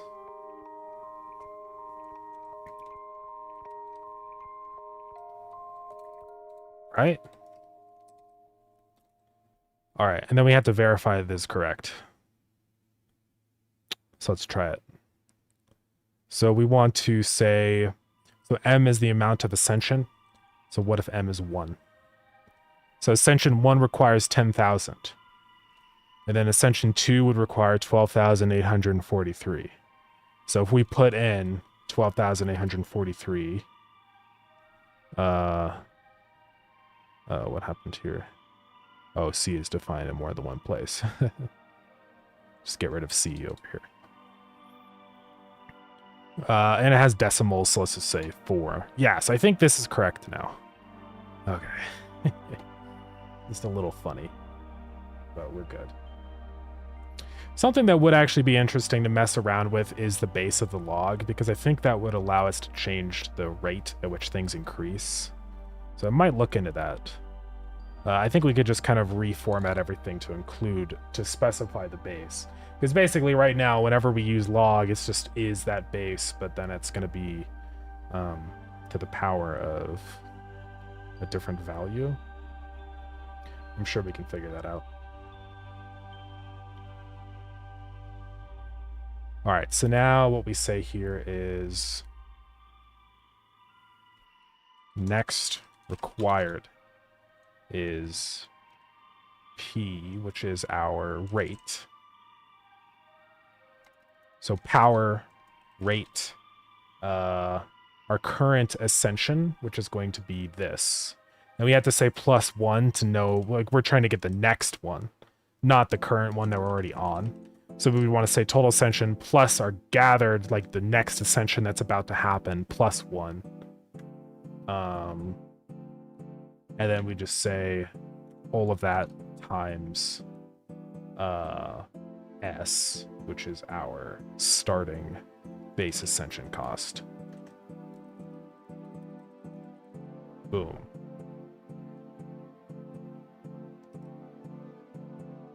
Let's try it out. See if it works. So let's set money to 0 again, just reset. So showing next point is 13,000. Oh, I think it's because... Actually, maybe we don't want to say +1. Maybe that's actually wrong. Yeah, never mind. I think that was using the old formula, because for some reason I was also saying -1 in that formula, and I think that's why I said +1. I don't know, the old one was stupid. So money 10,000. Now when I hit 10,000, boom, it shows 1 ready to redeem. So next is 13,000, which is what we were also seeing on our formula. Actually, it's showing 13,000 Godot. I think the logarithm in Godot, the default logarithm, I believe, is not base 10. I think that the logarithm in Godot is actually normally... Yeah, it's the natural logarithm. So see, this is something that I'd like to have control over because it's actually not even the same as in Desmos. So, you know, this doesn't even include logarithm. So I think I can just, because rate is kind of calculated already with our logarithms, right? Actually, no, that doesn't even use logarithms. So how would it be getting the correct value? Am I crazy? So it's saying 13,000. Then if I set money to like just below that, it should still be. Then if I say money 14,000. So how does it actually, or I guess it's just because it uses whatever our next ascension is. So it already kind of knows what it needs to be. I think. Maybe you want time to make that money instead of the money itself. So what do you mean by that? Like, time to make the money instead of the money itself.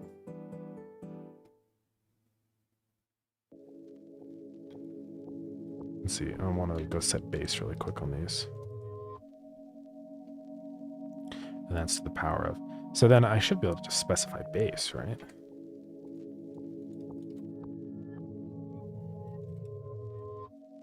It doesn't seem to do anything.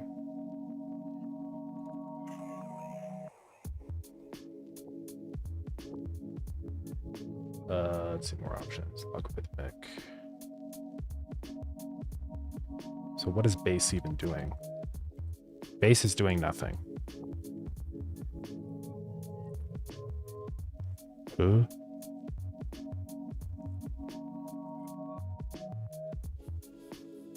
So how is base doing nothing?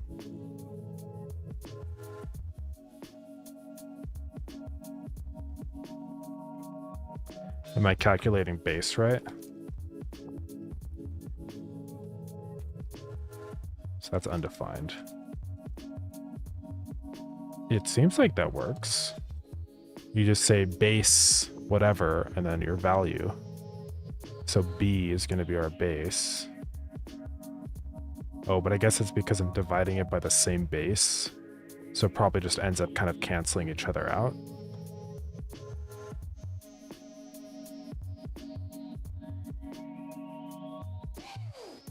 It's too difficult. I'm sorry. It is kind of weird and complicated. We'll be done soon enough. I can't seem to control the base. Now, setting a base eventually does cause it to freak out. I set a base as 0, but it doesn't do anything. But it definitely seems to have an impact in Godot, right? So, how do I specify like log? There's no like log base formula, unfortunately. They do mention though having the ability to change the base in here.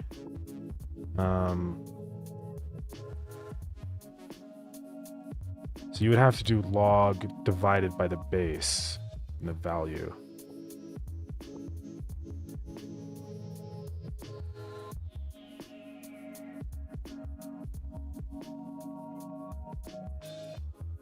I don't know why they don't have a function that just lets you control the log normally.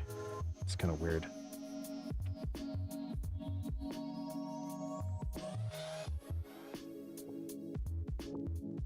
Why doesn't it change in Desmos, though? Like, that seems a little weird to me.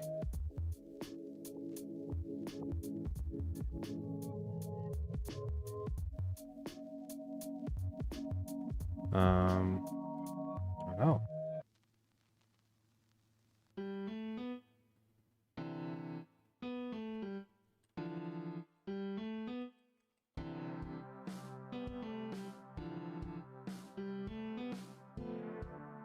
Yeah, it's just the same. It's just the same value. It doesn't do anything. Right? I mean, I'm not crazy. Should change this back to be whatever. 10,000. It seems like it, oh, no, wait, it is changing? But just like...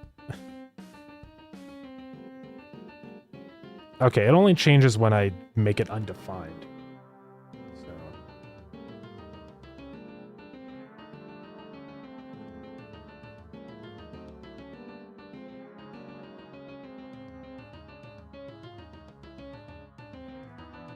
You know, now that I'm also thinking about it, yeah, I think the bases just like multiply.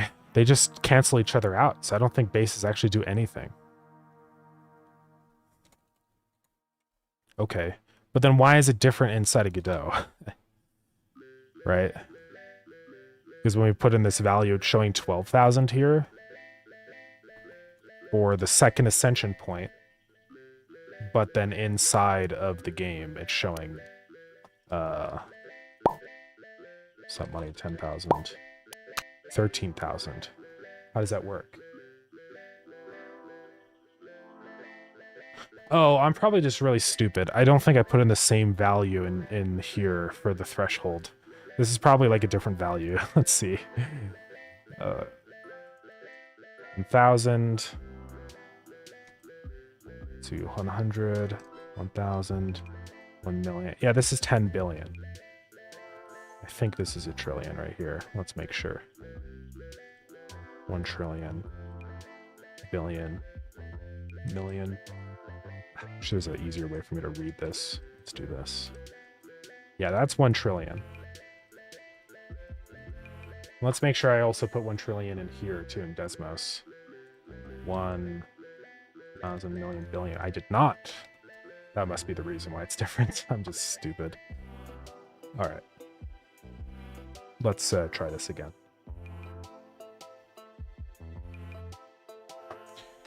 So now if I set money to 0, the first money is 10,000. And then the next required money is 14,000. So let's put that inside of here. Let's see. Yes. Okay. So now everything is normal. It's fine. All right. So I think this is working. And then when I ascend, let's say that I got an ascension point. So I set my ascension to 1. So now if I'm at money 0, it still shows 14,000. And I don't get my next ascension point until I hit 14,000. So once I hit like 15,000 on the ascension, then yeah, boom, I hit... Uh-oh. What? Infinity?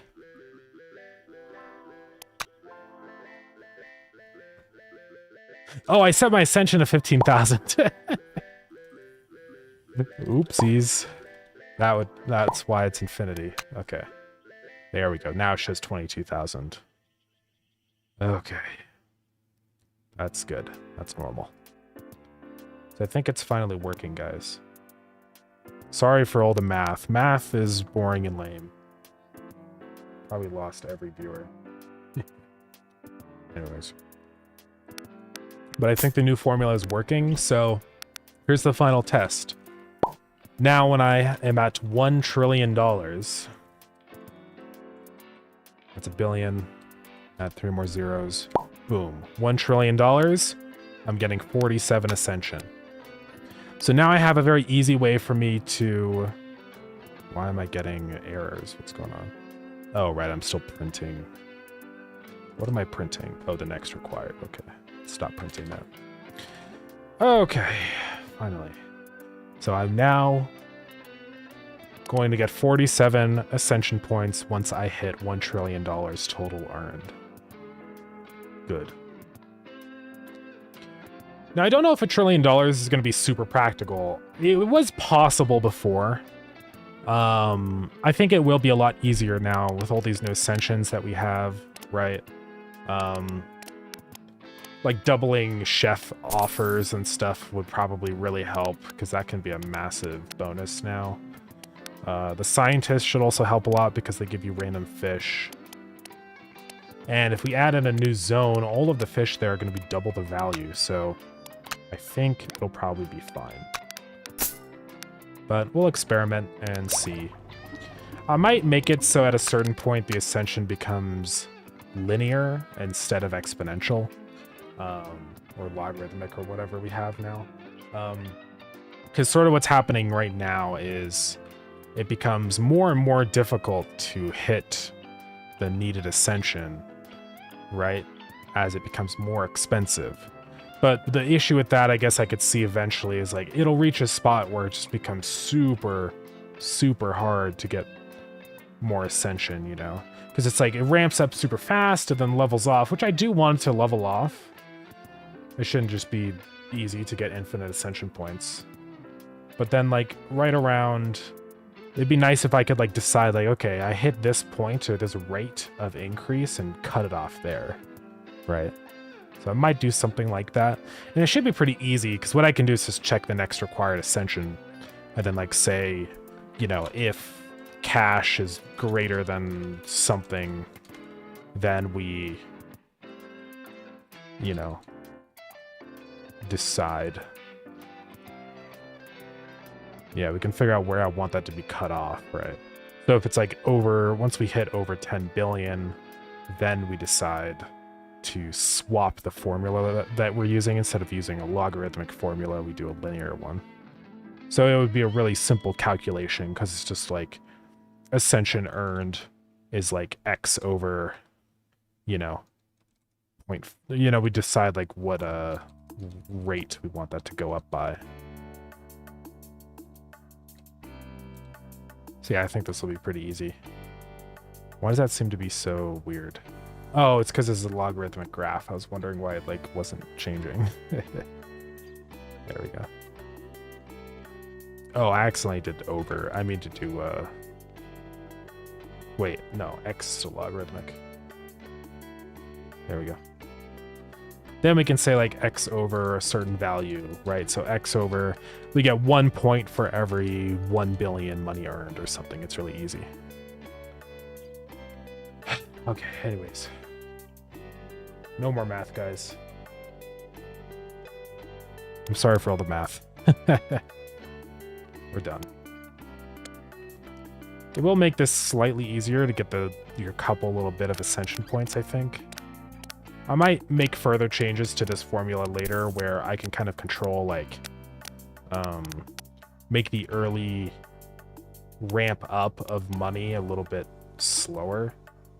I think you can get some pretty good cash. I don't think it's too unreasonable to get like 100,000, and that would leave you with 6 points. I mean, 6 points can get you some good stuff, but I guess like there's still a lot in this ascension tree you wouldn't get with 6. Like you get like 1, 2, 3, 4. Like you can get like 4 things and then you're done. So that's probably fine. I think that becomes less of an issue the more ascension we have, because it kind of like works itself out. So we'll figure it out. I'm done. No more math, please.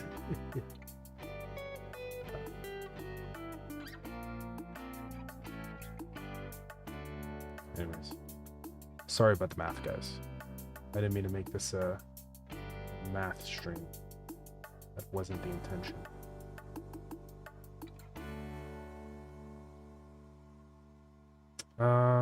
So let's actually do cool stuff, guys. Because I do want to just ascend really quick and make sure it does work. And then I actually get 6 ascension. Oh, I didn't change that, so it should be okay, but yeah, now it shows the next point. I can buy some stuff. Did I buy synergies? Infiltration? Oh yeah, I did, I think. Then I can buy these with my ascension points. Boom. Easy. Okay. And yeah, I just need to keep adding more ascension. I think it'll make it more interesting to save up for all these other things. I think one of the reasons it feels like there's not that much ascension is because a lot of it is just all the offline ascensions, and so it kind of like inflates our cost of ascension, our total like ascension amount. But now adding in all these other ascensions over here, I think it makes it a little more balanced because it's way harder to like buy all of these ascensions in one go. So if I can just keep inflating our like ascension required ascension numbers, then it'll be a lot easier. Now, something too that's going to be a big change here to just game balance is if ascension is just easier to get in general, then it's going to increase the income bonus a lot. So I think it's going to make getting a trillion a lot easier now, since you just get more ascension and that will make you earn more money. So another tool we also have at our disposal is like upping the minimum threshold of getting your first ascension point. So that's also a possibility. Another thing we could also do is kind of like only start our formula at a certain point, if that makes sense. It would kind of complicate some of the stuff with it though. But we could just like say 0 on our threshold. So it starts immediately at 0. And then I don't even see where it is. Well, I guess it can't be 0, but we could say 1. And then we just say, don't give you actually any ascension until you hit like 5 ascensions accumulated or something. And then we just subtract that amount. So like the curve is slower at that point. If that makes sense. I don't know. I'm sure there's a way that I could like adjust the base of this though, probably. Like maybe if I just change the base of one of these terms.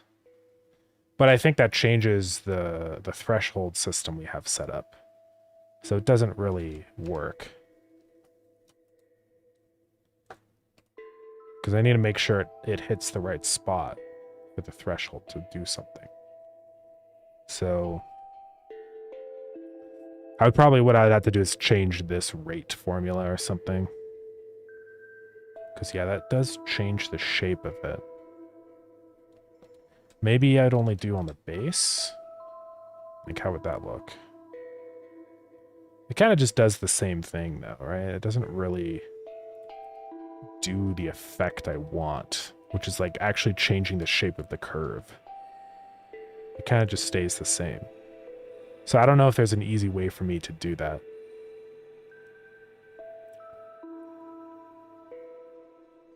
It might have to be like a combination of the base and or a rate formula or something. I don't really know. Anyways, I said no more math, no more math. We're done, we're done, we're done. So let's go through our list of fish that I want to add.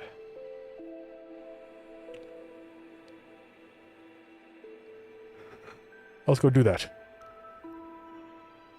We have this list here. One thing we need to do for the new zone is add in the pressurized water type. So we're gonna go do that really quick. I think it's called the tank attributes table, and this is where I store the different types of water. So we have light blue, freshwater, salt water, and we can just add at the bottom here a new type of water. Li, liquid, pressurized water. Right. Required research. It'll take research pressurized water. Now the color on this, so fresh water is like a darker blue. This will be a pretty dark blue. This will be like this blue, right?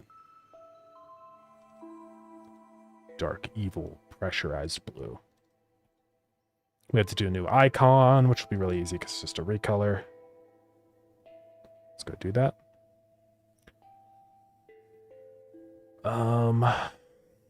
Fresh water. Just copy this guy. Then now we just go through and change the colors. Yo, what's up, Ace? How's it going? Change this to that. That to that. And that to that. And this will be icon pressurized water. I am spelling pressurized, right? Pressurized with 2 S's, yes. Okay. I also need to fix this icon because... Oh, it's only 24 pixels. It's a little weird. Oh, the icon I have for salt water is like a different... Like, it shows like the tank and pouring salt into it. That's why it's different. Okay, I'll have to change that. You should have achievements for having X amount of synergies in one tank. That'd be pretty fun, yeah. And especially if we do like the... allowing you to put other kinds of fish in different liquids, I think that could be really fun because you could get a bunch of synergies. Yeah, I have all the freshwater ones at one tank. Let's go. Yeah, I bet it would be pretty difficult. Yeah, that's a fun one. Encourages people to actually find these the synergies. Synergies are about to get pretty insane with this new change, this new ascension. Okay, let's go see if this all works. I should be able to just set the liquid. Probably. Maybe. Who knows? We'll see.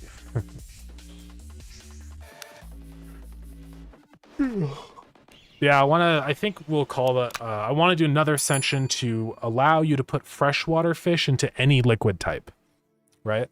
And then we'll have one for each type of water. So one that lets you put any saltwater fish in any liquid type, stuff like that. Because it'll be kind of crazy. And then you get to mix and match synergies normally that you don't get to combine together, right? Which would be kind of insane. Okay, so let's go get a tank. And I should be able to see the liquids in here. Yes, pressurized water. And then now we need to give myself a little bit of cash. And we'll add in a new liquid research branching off from the deep sea zone. I think I might decrease the cost of the saltwater research just because I've noticed some people like don't realize initially that you need that research. And so it's kind of frustrating because you finally get there and it's like, okay, I freaking need that and large tanks. And it's like, oh man, that's too expensive. So let's go do that. Let's drop to like maybe 500, half the cost. And I want the same with deep sea for it to be, you know, not too bad, not too expensive. Saltwater research from 1,000 to 500. Some other things I want to do too. Added pressurized water type. Added a V. And then also formula used for calculating the rate of ascension gathering now uses a threshold system, so we have much more fine-tuned control over how it accumulates. Okay. Let's go add in the research here. Research pressurized water.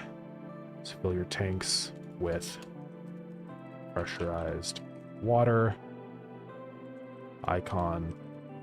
I'll just use the pressurized icon for now, but I'll probably change it. And this is going to require research deep sea. Now for the cost, definitely way more than salt water, but not like insane. I'll probably do like less than half the cost of the deep sea research, and that should be pretty fair. So yeah, let's try it out. And at that point, you already have large tanks anyways, so it should feel pretty limited. Is there a cap on tank capacity? There is not. You can just kind of infinitely buy that upgrade. So I don't have any maximum level set. I usually don't have very many maximum levels set on anything. There's only like a couple that I have that set on. Obviously stuff like the tip jar and the researcher, or the research and expansions, because you can't, it doesn't make sense to buy more than the maximum limit on those. But for stuff like advertising and all these other things, these really don't have any limits. So yeah. Same with these. I do have some limits set on the upgrade, or the sponge upgrades here, just because otherwise it gets kind of ridiculous, and I worry about like it breaking the game. But in here, I think all of these are unlimited. I can't remember if I set a cap on the filter. I don't think I did. So that just kind of keeps going up forever. Anyways, so now in research, we should see over here, boom, pressurized water. Epic. So we'll have to make some new icons. Let's also draw some icons for the coral reef and also the deep sea zone. Those are two that I've kind of neglected, and I feel bad. So let's go find this icon ocean. We're going to change this to look like a coral reef. So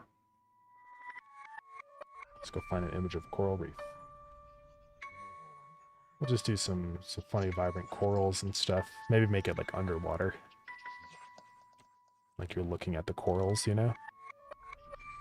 Oops, let's not do that.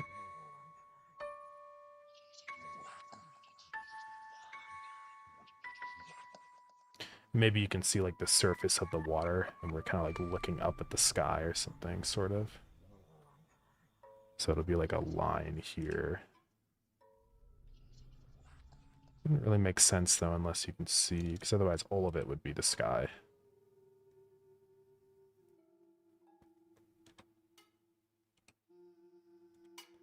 Then I guess you'd see like the, you know, these patterns in the water, Voronoi texture. And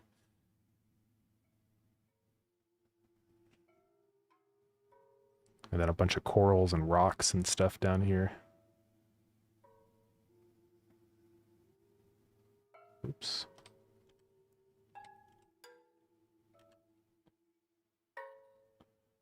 There'd be some bright red corals.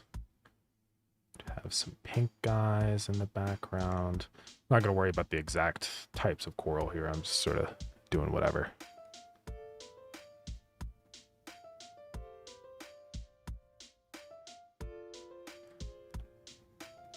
Nah, this will be for the coral reef. I've been just meaning to actually do a real one for it, so.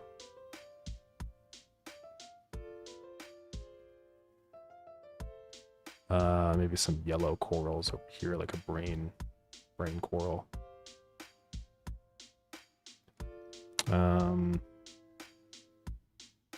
Yeah, we're gonna draw one for the deep sea, which will be all scary and dark. It'd be cool if you actually like saw some fish swimming around in this icon. So like, maybe we draw a couple. Some like rainbowy tropical fish, you know.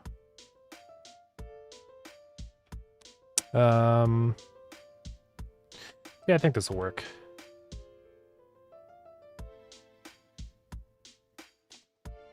I need to make these like sections more squished, because you'd be looking at this at like a sort of flattened angle.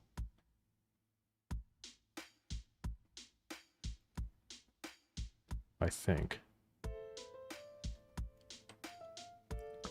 To put the exact same amount of fish for every zone. It just kind of depends. Some zones I put more, and then others I do less, just depending on how many ideas I come up with, really. So it's never like a predefined, like, you know, I'm adding X number of fish to this zone. So I want some like little tiny guys in the background and stuff. Yeah, I think this will work. And I kind of like this like green color for the rocks.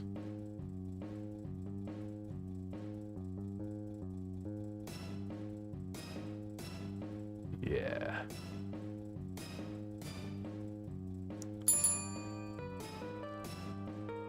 Could add some more corals going up this way, like the tube corals.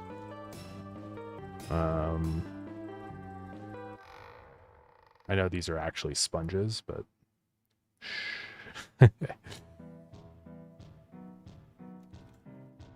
oops. Yeah, I guess I'm happy with this. The blue thing, I don't know, that could be interpreted as like the seafloor maybe. Like we could do some sand instead, like this.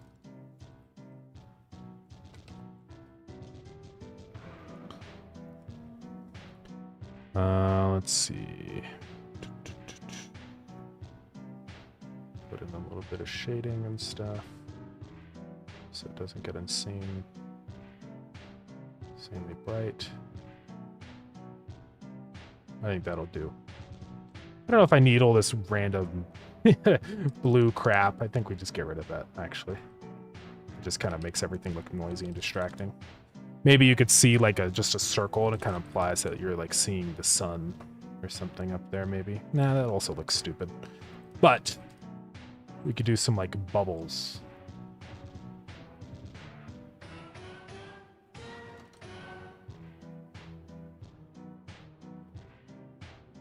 Maybe.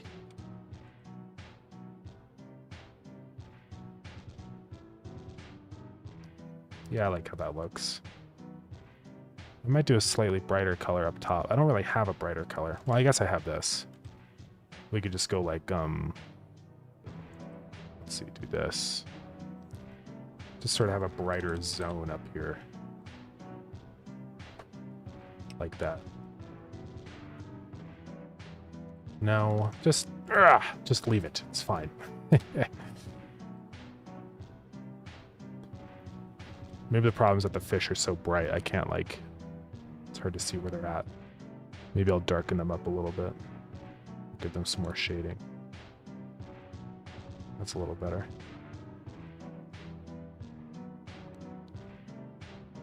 Maybe even give them eyes. It's good enough. It's better than what it was. Icon coral reef. And then we're going to do another icon for the deep ocean. And it's going to be dark and scary. I feel like the Fishpedia is going to need a rework soon because how it is now, it's going to be a long scroll bar the more fish and areas you add. I have thought about doing, making it so like the sections in the Fishpedia are kind of like drop downs so that you can like hide them if you don't want to see them anymore. Or like maybe have like a checkbox at the top that's like hide completed zones or something, you know? I've been thinking about doing some reworks like that. Because yeah, we could do... Yeah, like just a checkbox or something, hide completed, and then like for each zone, like pond, it'll show like number out of number, right? Something like that. And deep sea has nothing in it. Because that would really help you scroll through this stuff a lot easier. So. And possibly another, yeah, I was just gonna say, like, we could have like a little like, have it instead of like just being one big scroll bar, like it's still a scroll bar for each individual zone, but you could do like little arrows to like click across and go into different like biomes, you know? So it's possible to do something like that. I think Deep Sea needs its own music because the cozy music wouldn't work for such a dark place. Yeah, I feel that. It is a little goofy if we just have quirky little happy music in the deep sea zone. So, I don't know. Maybe we could, I'll have to ask my brother. I don't know what his plans are. I know that he has, like, school stuff coming up soon. We probably won't have time to get any music done ahead of time for the update, but that's okay. So now this one, this is going to be the icon for the deep sea. Let's fill these all in with black.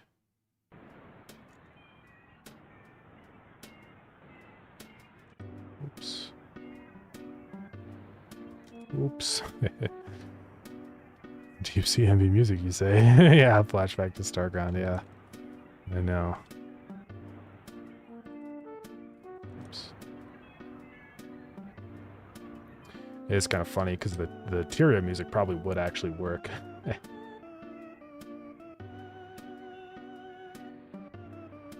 And I think I'll just have this kind of like a bright spot up here and like some like rays coming down that kind of like fade out. Maybe, I don't know if this is actually what I want.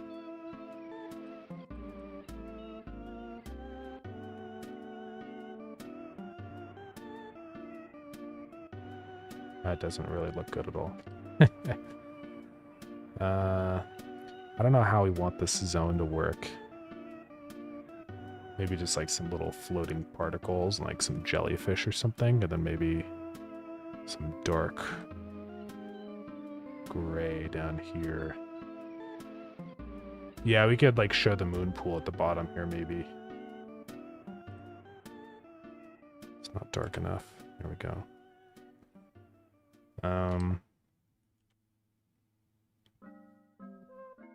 And weather, is it going to work in deep sea? There is no weather in the deep sea.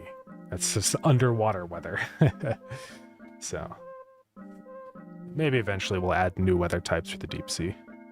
You're saying an anglerfish? We could do that like like this, where it's just like you see the glowing light.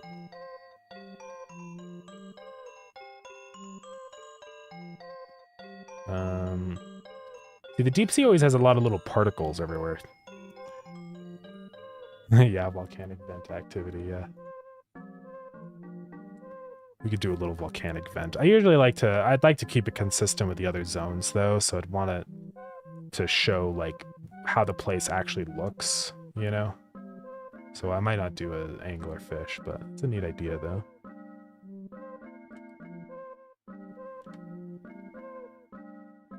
We could have like a little deep sea vent here.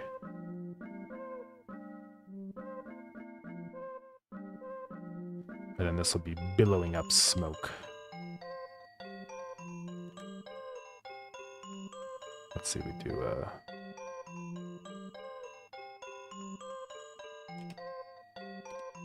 something like this.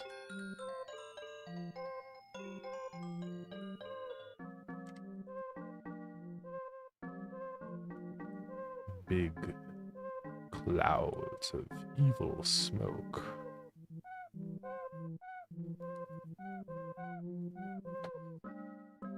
Evil chemicals.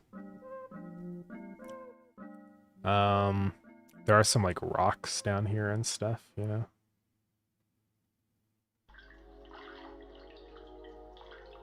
I do want to have a couple like deep sea corals around.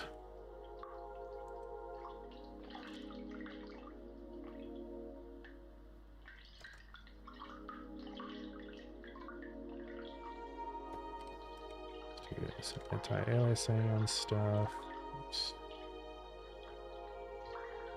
And then I do want to have some like bioluminescent jellyfish and stuff swimming around. All right. So we could do some of those guys.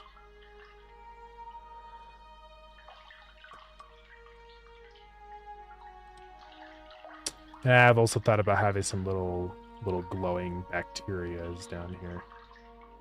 Deep dark vibe, you know. We'll see exactly what we want to do, but I think that could be cool. I don't know if the deep ocean actually looks like that, but it'd still be cool. I'm afraid no one will get this reference. I don't really know. Yeah, I don't know what that reference is from. I wonder if I want to do like a darker backdrop, like... No. No. Yeah, this will work. Oh, plain off eugenics. Okay. That's good enough for now. The deep sea.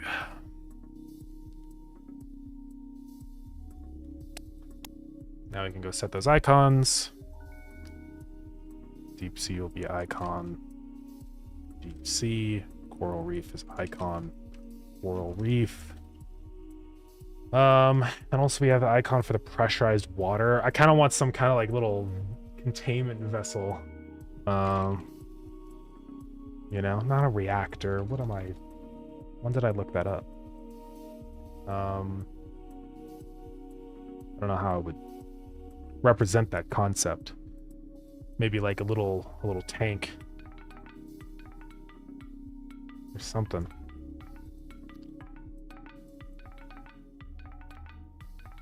For deep sea, you can have the most exotic and weird fish. Yeah, we'll have a lot of wacky guys down there.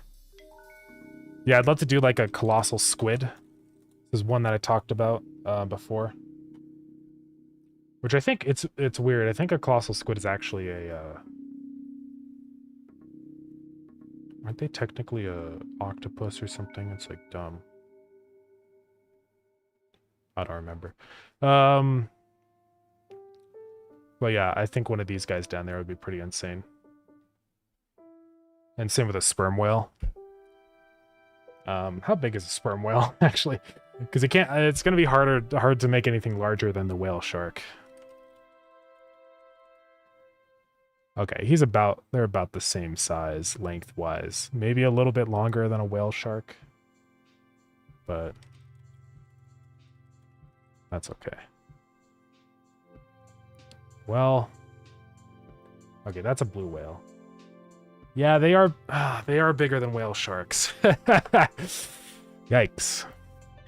I don't know. We'll think about the sperm whale. It just gets hard to like visually represent fish when they're that big. But goblin shark, yeah, we can do that guy. I am a goblin. He does look like a goblin. That makes sense why they called him a goblin shark. But this guy's pretty reasonable. What is this? Are these its nose? Like it's got nose stuff? I don't know.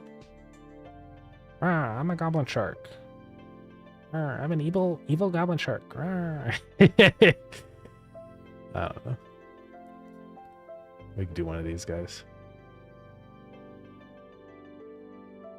They're pretty weird. Goblin shark gang, rise up. Yeah, maybe a baby sperm whale. That'd be fine. They can be the same size. People probably wouldn't notice. Yeah.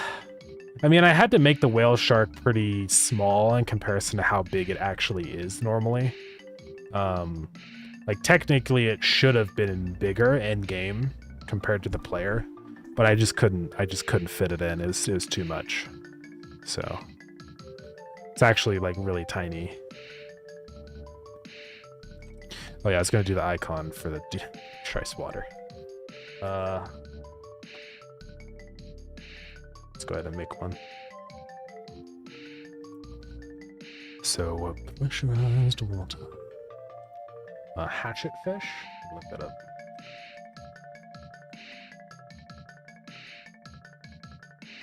I'm assuming not this one. Whoa. Guy looks gnarly. Yeah, like the deep sea hatchet fish. These guys. They're pretty weird. Is that like his spine? What is that? It's got like a little connector.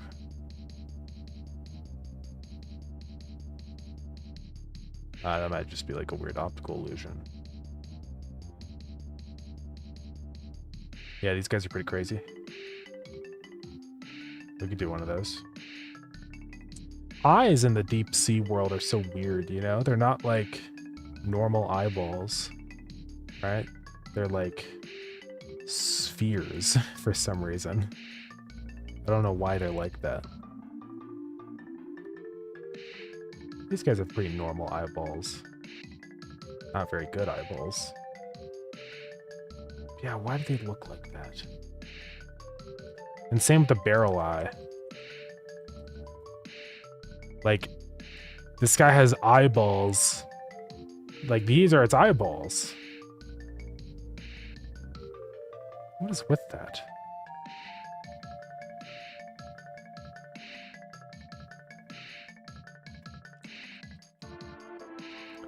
Like, how do they work?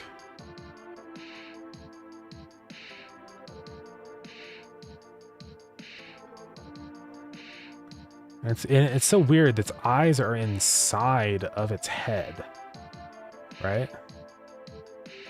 I guess they're just super sensitive, you know? Just like they can detect the tiniest amount of light. I don't know.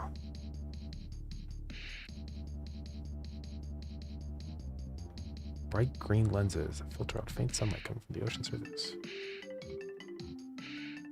Yeah, it's pretty crazy. And they can rotate forward. So they can move their eyes around. It's so weird. Pretty tiny little guys.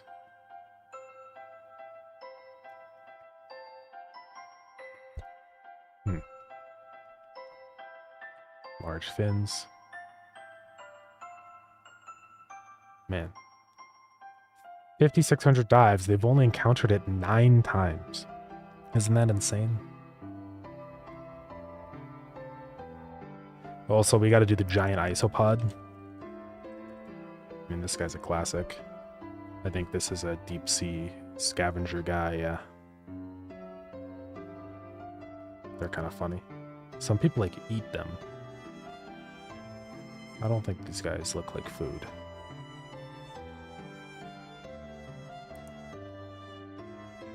Of course, there's the cutified. But yeah, the giant isopod.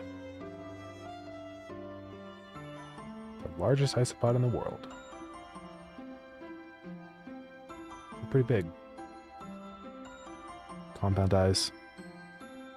Nature has gone too far.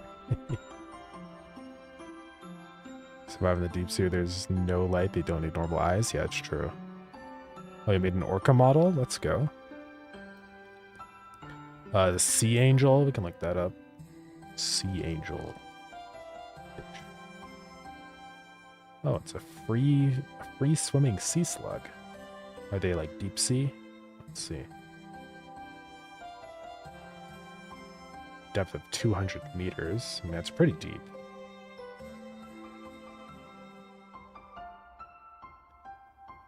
I think for like deep sea, I mean, obviously there's like the ocean is so crazy. There's some creatures that live at the very bottom in like the Mariana Trench, and then there's some that are deep, but not like that deep, you know? But these guys are pretty deep down. 200 meters is pretty far. So it's insane that's like not that deep. 3 hertz. Why would you measure it in hertz? It's kind of weird. We fixed that issue, Oscar. So there was a bug where he would only show, he would only ask for potfish, and he wasn't calculating your like zones properly, which zones you have unlocked. So it should be fixed with the with v1.1, hopefully. I mean, I think I tested it and it seemed fine.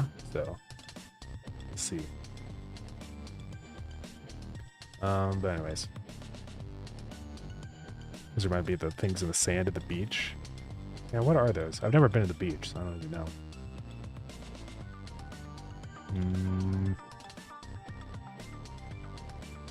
Well, there's a lot of things. Mole crabs, bloodworms. Ghost crabs. Oh, we already had that guy. Sand piranhas. These guys? These guys are also an isopod, so they're pretty much related. Whoa. Oh, these guys are super tiny. I don't know if it's them. They're almost like fleas in a way. What is this image? No, that's a big isopod. It's an exoskeleton creature, yeah. It's nasty, yeah. Oh, they're bigger than that?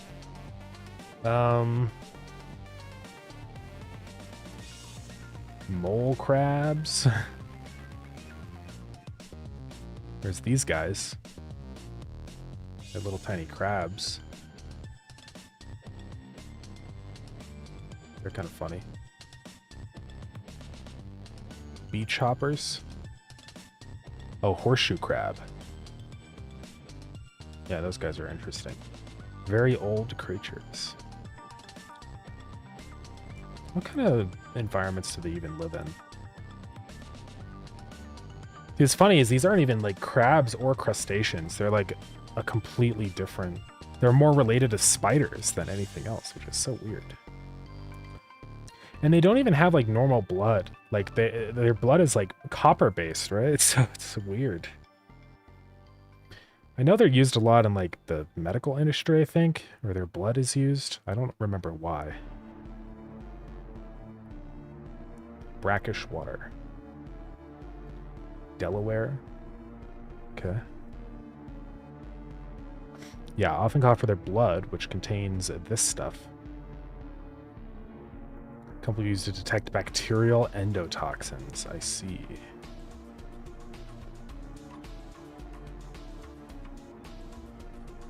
Yeah. So what is this stuff? Wow. Aqueous extract of motile blood cells.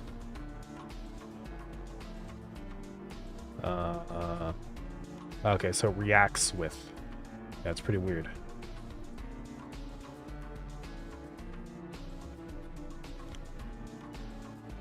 Don't bring out the horseshoe crab. Yeah.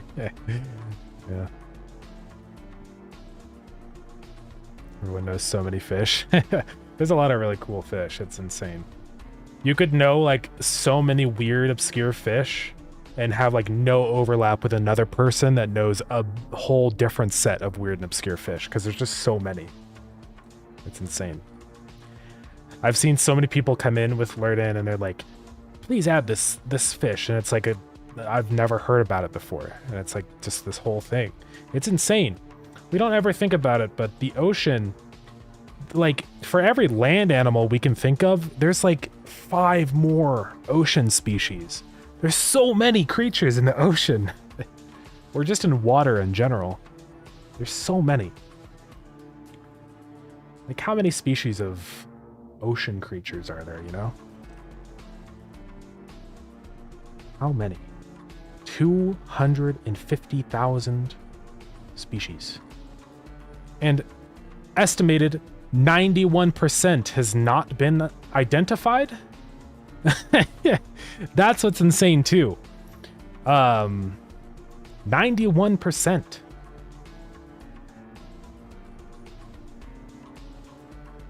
That's insane.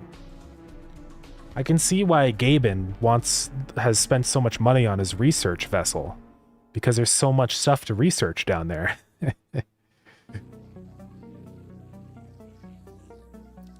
That's wild. I mean, like, what proportion of species on Earth is that, you know? Like, okay, so there's 250,000 marine species, and that's just the ocean. That doesn't even include, like, freshwater species and stuff.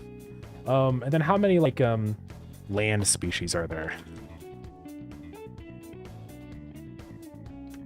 Okay, I mean, there's a lot of land species. But that also includes insects, and there's so many insects. Like, let's think about, like, how many mammals are there? It's only 6,000 mammals.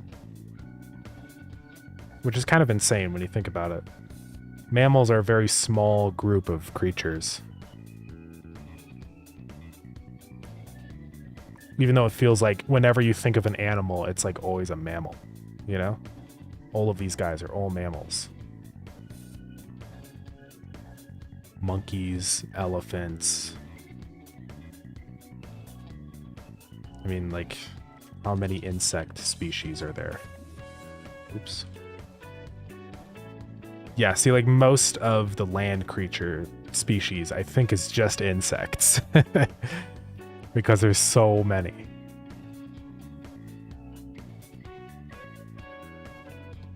It's wild. It's all bugs.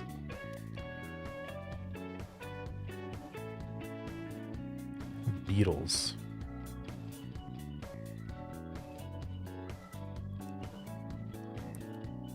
Yeah, as many as 10 million species. How many species are there in total?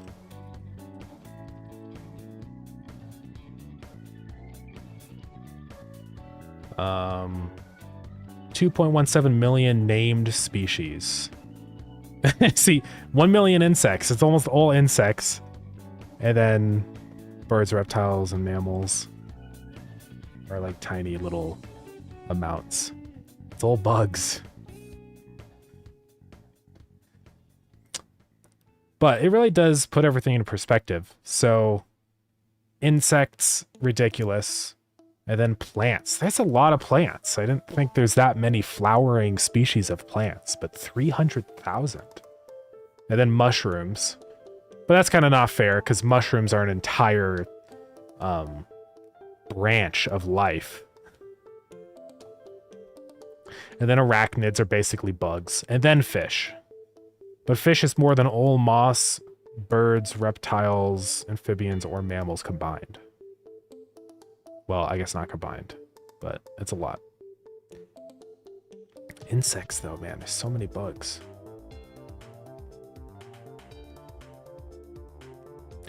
I can't imagine how many species of bacteria there are, though. Like billions. Yeah, there are million types, but only 30,000 formally named species. So, quite fascinating. I mean, yeah, the thing with bacteria is like, there's a lot of, they're so small. There could be, I might have like 100,000 new unidentified species of bacteria inside of my stomach, but it's just no one's ever gone in there and looked around. So you never know. There might be so many. And it only takes like not that long for a bacteria to mutate and become a new species. So there's probably like constantly new species just appearing all the time.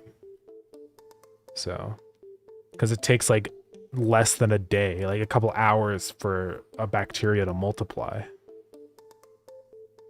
Anyways, I guess it makes sense how the different like amounts, because like mammals are big and complicated, so there's not really that many species of mammals.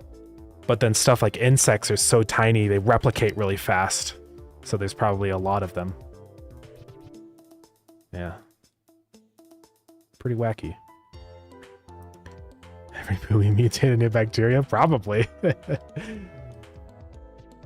I mean, this is why like there's constantly new like strains of viruses and bacteria all the time, because they're just so they replicate so fast. Mexico, we've got a lot of manatee and they're so cute. Oh yeah. I spelled that wrong, but yeah, these guys. They're pretty funny. They've got big lips, big snouts. Yeah, it would be fun to add in one of these guys. Like, where do they live? 'Cause I think I thought they lived in saltwater, but I don't know actually. Sea cows. Let's take a look. The Amazonian manatee. Okay. West Indian manatee. They live in the coast. The African manatee. So there's 3 accepted species. The Amazonian, the Indian, and the African. So I presume the Amazonian probably live in the Amazon. Yeah.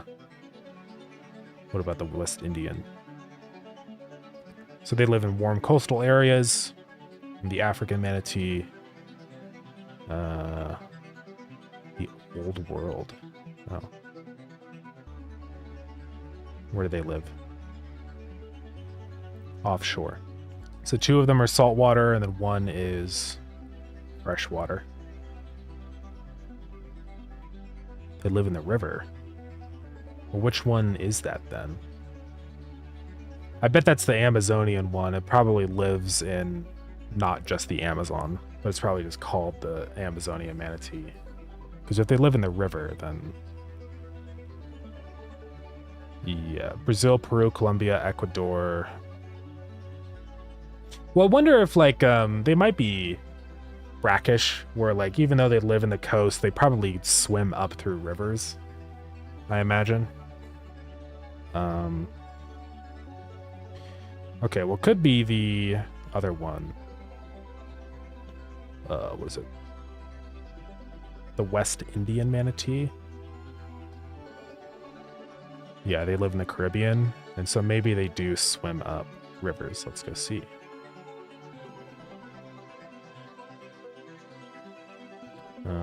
Change to threatened. They are threatened, yeah. Yeah, it shows they live all around the coast of Mexico and the Caribbean and stuff. So what do they do? They live a long time. Snooty lived for 69 years. Then one lived for 71 years. Crazy.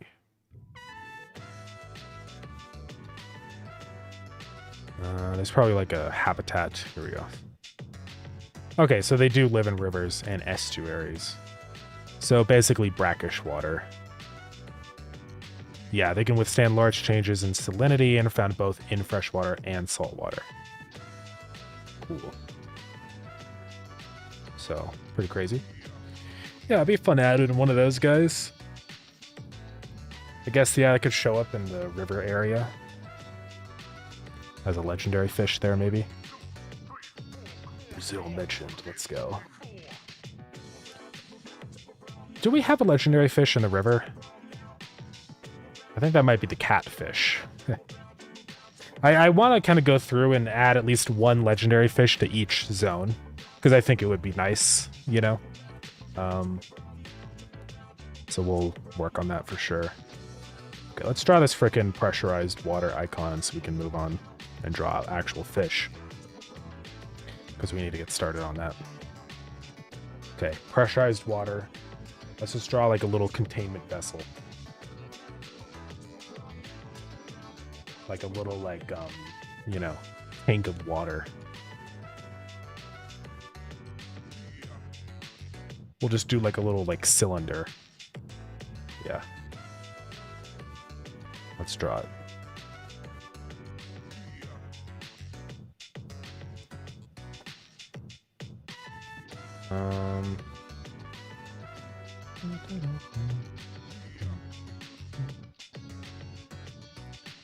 We'll do perspective, guys. It'll be slightly smaller up here at the top.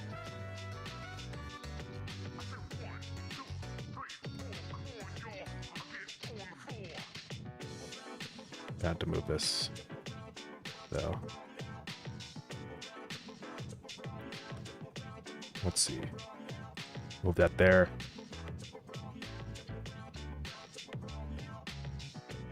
Might be too much perspective, I don't know. It's quite dynamic. Maybe a tad bit too much.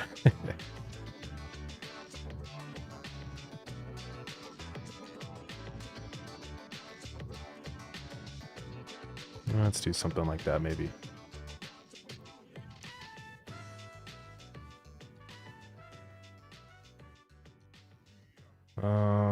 Figure out the exact stuff here.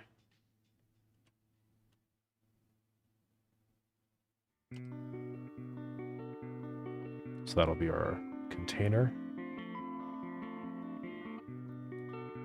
It's a little weird and lopsided. I think it needs to be raised up here.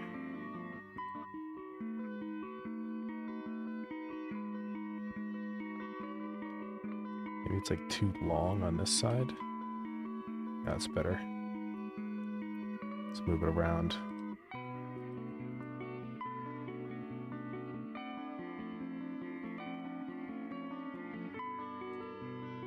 Fix that. Okay. And then I want to have these like, I don't know what you would call them. Like little like brackets that go over to contain the liquid, you know?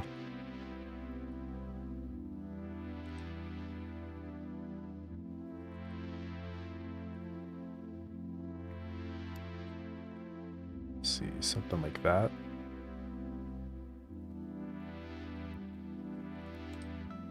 do another one up here.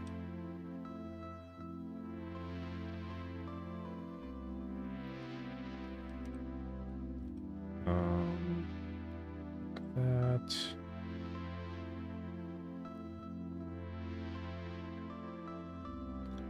And maybe I might just shift this one up and do a third one on the bottom edge. So we'll just raise this one up to right there. And then just do that. Maybe even delete this stuff. Possibly. And then just do one down here. Might have to move the middle one around then.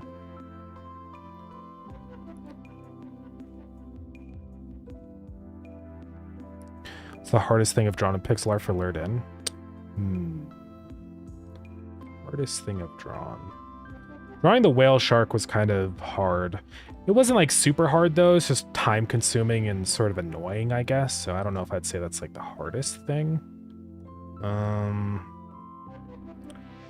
There have been some like little tiny guys that have been really hard to draw just because it's so difficult to squeeze in all the detail into them. So those have been tricky before. Let's look around at some of our sprites and decide.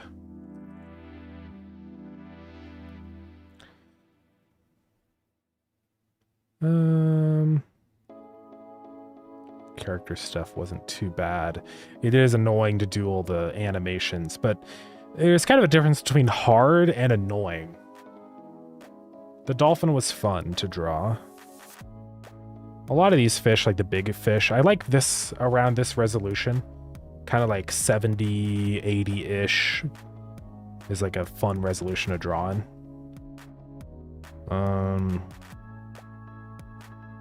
The candy crab was really hard. One that I did have a lot of trouble with was one of the crabs. It was I think it was the crayfish or one of these like crab-like guys. They're just really hard to draw because they have the big like claws and you need those to be obvious enough. But also at the same time, a lot of them are super tiny. So they've been quite the task to draw, honestly. He was pretty easy. This guy was kind of tricky. Yeah, the king crab was a little easier since he's larger, so it was easier to fit in all the detail. But like, yeah, the crayfish was probably one of the trickier ones for sure.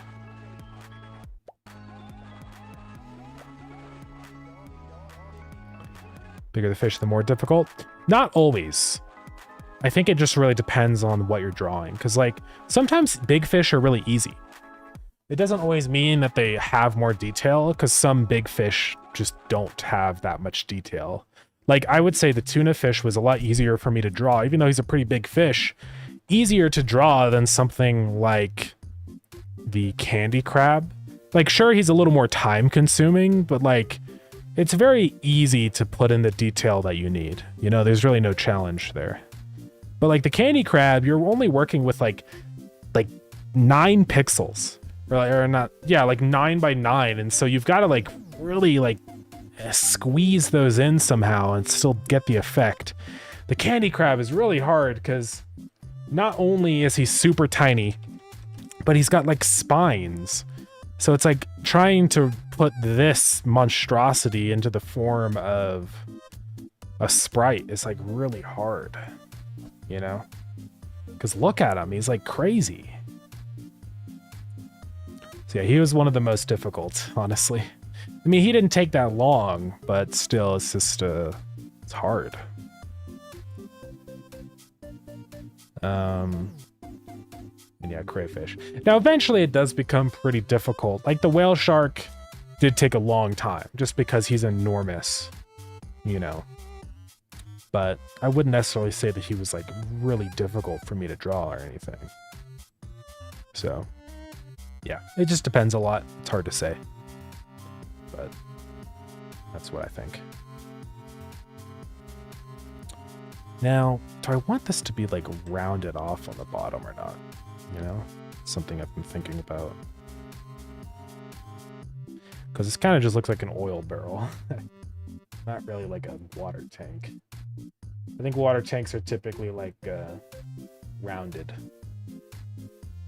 So I'll probably show some of the tank poking up on this side and make this like smooth and round down here.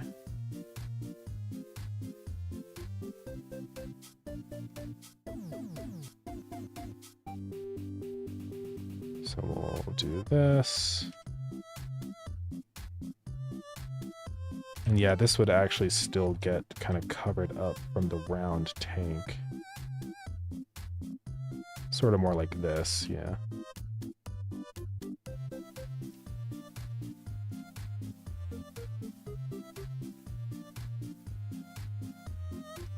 I know the sprite isn't great, but it's fine.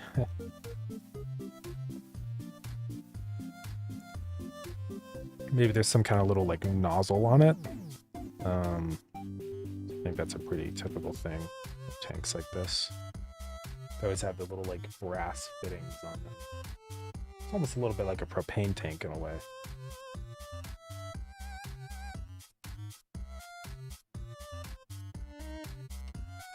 So I think like that maybe. Perspective is a little weird, but feels like it's a little smushed on this side, you know? Almost like I need to do that. It's hard though, because then this feels like it's not right. I like that, seems okay. Maybe do that change there. Our other zone's going to have pressurized water as well. It's hard to say. I don't know what other zones we'd add in that would also have pressurized water. So thank you for the follow. So I'm not sure yet. Yo, it's dead weight. Ah, okay, okay, nice. Let's go. Third in fan. Yeah. Very cool. Welcome in. Yeah, I saw you join the Discord. How have you been doing? So let's do that. So these don't have to be like that dark. Alright, so now we can make the tank shiny.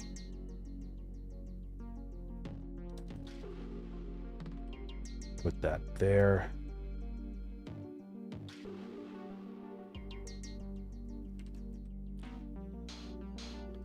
And then over on this side, this will be shiny as well, so it'll be like all this area. But then it will have a darker spot in here.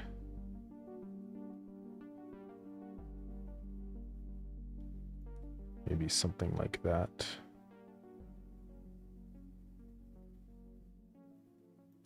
Let's see, if that goes down that far, it needs me to extend more.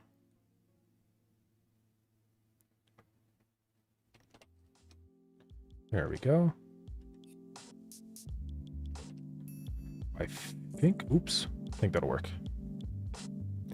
I've been doing very well. Excited for the upcoming patch. Yeah, I think it should be a pretty cool update, hopefully, for a lot of people. It adds in a ton of new ascensions, so it's going to be a lot of new things to strive for, right? Which will be nice. Just trying to address as many issues as I can that people have sort of identified. So I'm hoping my efforts will go appreciated, but we'll see. And we'll re-add in the trillionaire achievement, because now it's like not as impractical to actually get it. It just wasn't fair to like expect people to have to AFK for days, you know, to get one achievement. It's like, that's just stupid. I know it was apparently a pretty controversial decision that I made, but I think overall it was probably the right one.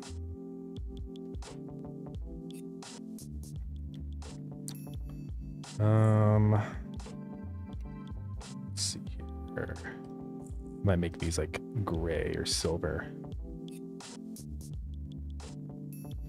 Just like metal bands. I don't know if this looks like pressurized water or not. It looks like a pill. You know?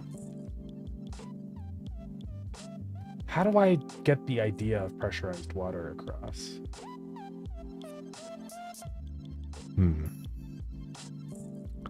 So you're the guy behind all this one-man army? For the most part, my brother does all the music.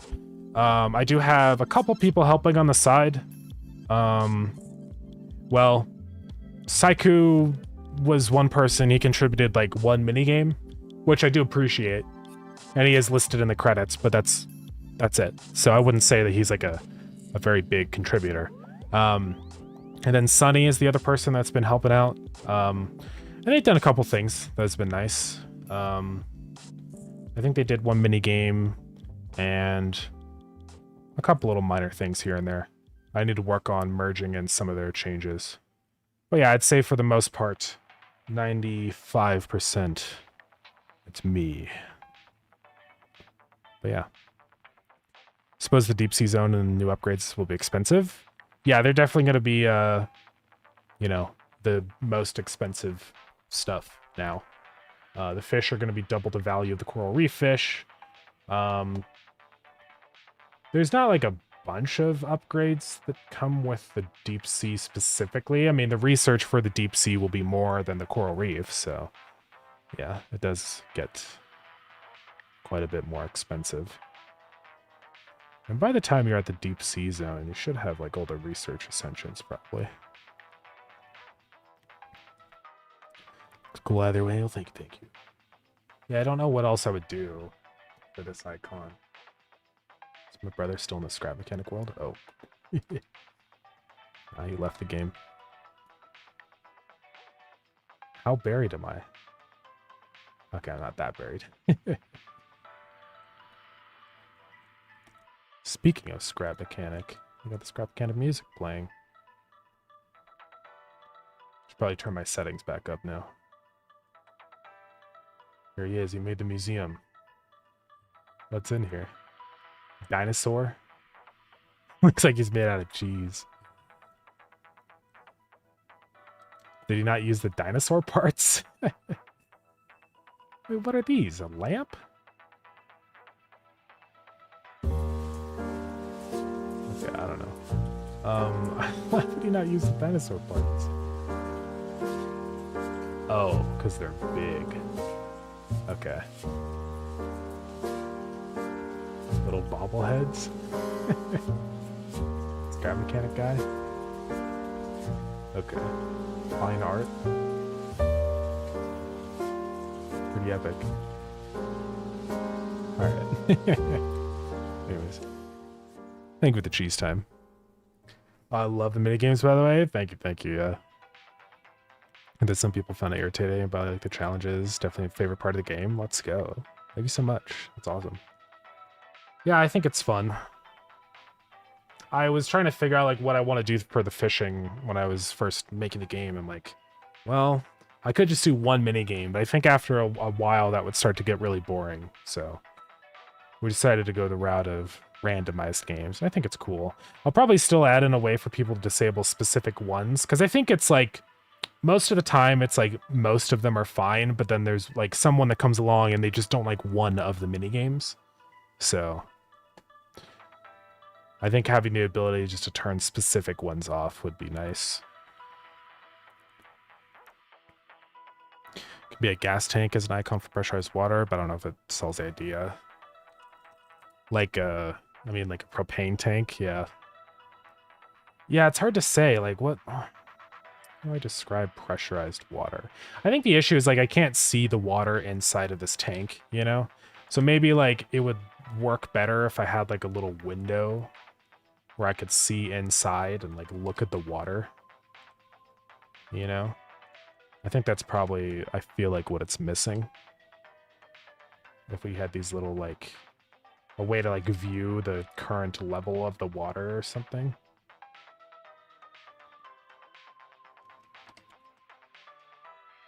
You know? Let's close that one up. Maybe Yeah, it's hard to say. Or maybe we just keep this contiguous like this. Like a little meter. And we just have a break in the little metal band. That could probably work.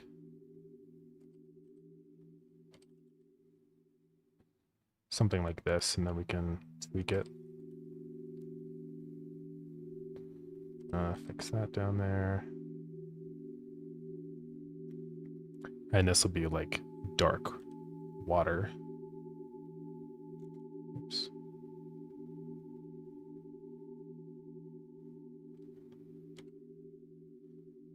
Well, it doesn't necessarily have to be dark, I guess, but just, yeah.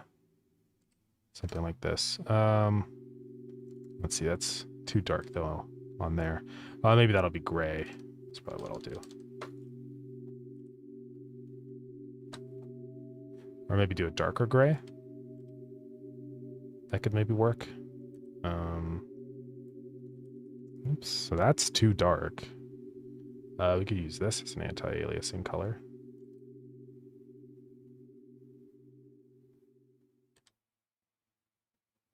Maybe have some little bubbles in here, you know? I don't know. Hard to say. I mean, I think that works okay. It's not perfect, but whatever. Sometimes you just gotta be like, all right, we're gonna call it there. Maybe if we had a little brass fitting over here, it would be like, oh yeah, that's like the spout that the water comes out of or something.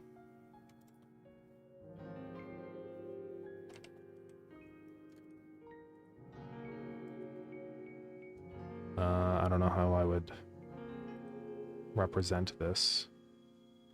If there's like a hole there, then that could be like the opening of the spout. Yeah, I think the spout could be good. Maybe do that and have like anti-alias it in.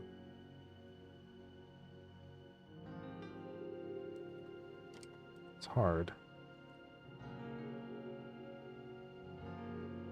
Like a little nozzle where the water would come out of. I think that's fine. Anyways, let's get the sprite wrapped up, I think. A couple of these metal brackets, I want to do this.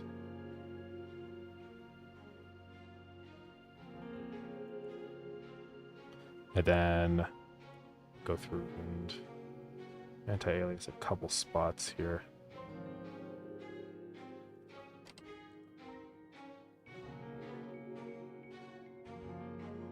Like that. And then what if I did dark water in here? That does kind of work, actually. I think I will do that. Because then it's consistent with like what the other water looks like and the icon for the dark water. So I might just do this. That'll be fine. I know like pressurized water wouldn't like be darker. It just wouldn't have any color. Water doesn't have a color, but it's fine. I'm not worried about it. Just a little couple bits. I'm using these to kind of imply the thickness added by the bands. I think that works okay. All right, let's save this. So this is icon pressurized water research, I guess is what I would call it. PNG. Good enough. Let's see, that's fair. I think it's one where you need to spin your mouse wheel. Yeah, it could be an accessibility issue for some. That's totally fair. That is one of the ones I think that could be problematic. Also, same with like the one where you have to click super fast, because I know some people have issues with that. So it would be nice to be able to turn those off. Alrighty. So that should all work now. And then when we add in fish, I should be able to just say pressurized water type. So let's go add in, finally, start throwing in some guys. Oh, mine like the pot zone. I am. Okay, let's go up to where the fish are. Wait, no, whale shark. No, I don't know. I think I reorganized these so they're actually sorted by stuff now. Region, deep sea. Okay, let's add in some guys. Let's just go get a standard. What's the first fish we want to add in? There should be some new minigames for each zone, so you're always learning to make minigames and challenging yourself. I do want to make that change to where you start off with just like 2 minigames or something in the first pond area, and then as you go through into each zone, it introduces a new minigame. So I kind of would like to do that. Where is that? Is it a game dev? Oh yeah, there it is. FG for fishing game. I still have some like a list in here of other minigame ideas. The issue is, I guess a lot of these just don't really work well with like keyboard or with a mouse specific, or not with mouse, with controller specifically. If I add in a new minigame, I need to make sure it actually works with your controller. So some of these might not really work. Yeah, like rhythm game, I think I've marked the red ones as ones that would be really hard to do on controller. It's just because you would need like 4 different inputs, and ideally I'd like every minigame to be like a 1 input minigame. Yeah, hold up, rhythm game. Yeah, I mean, it's cool, but I'd have to like, yeah, I'd have to bind a bunch of buttons on controller. So, I don't know. So yeah, Enrico, welcome in. I'm late. No worries at all. Yeah, we're just drawing stuff. I was working on some math formulas, and we're adding in the pressurized liquid type. We're just about to draw some new fish. So yeah, what's the first one drawing? I don't know. We'll have to go look at our list and decide. So Geometry Dash one sounds so good. Yeah. That one could work on controller because it just requires 1 input. So, like, that could be fine.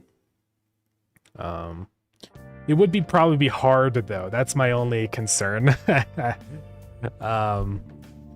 So, I'd have to give people, like, a life or something, or, like, the ability to mess up.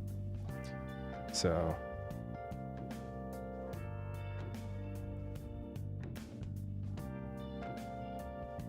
yeah, I don't know. Geometry Dash. The shell game could be kind of wacky. It'd be like a whole new type of minigame, because all of the minigames we have right now are pretty much just like mechanic focused versus like brain, if that makes sense. Like physical. But like the cups one would be like, it's not necessarily super difficult physically, but you just have to remember, you know? It could be kind of fun. Like maybe there's like you see the fish and then there's like some rocks or something, you know, and it swims behind a rock and then it swaps the rocks around. You gotta like remember which one the fish was behind. So there could be some neat ones like that. Beat an extreme demon. Yeah. Beat God. Yeah, fight God to acquire fish. Be insane. Maybe that'll be the final upgrade for Lurden, or the final moment is fighting God. We'll see. Yeah, like a timer where you revive, you need to complete it in a certain amount of time. Yeah. GD LARPer. Godot LARPer.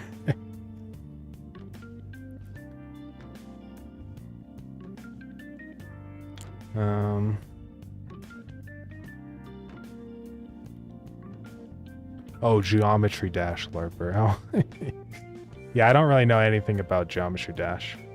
I think I've tried it before, but maybe I have like 30 minutes playtime or something.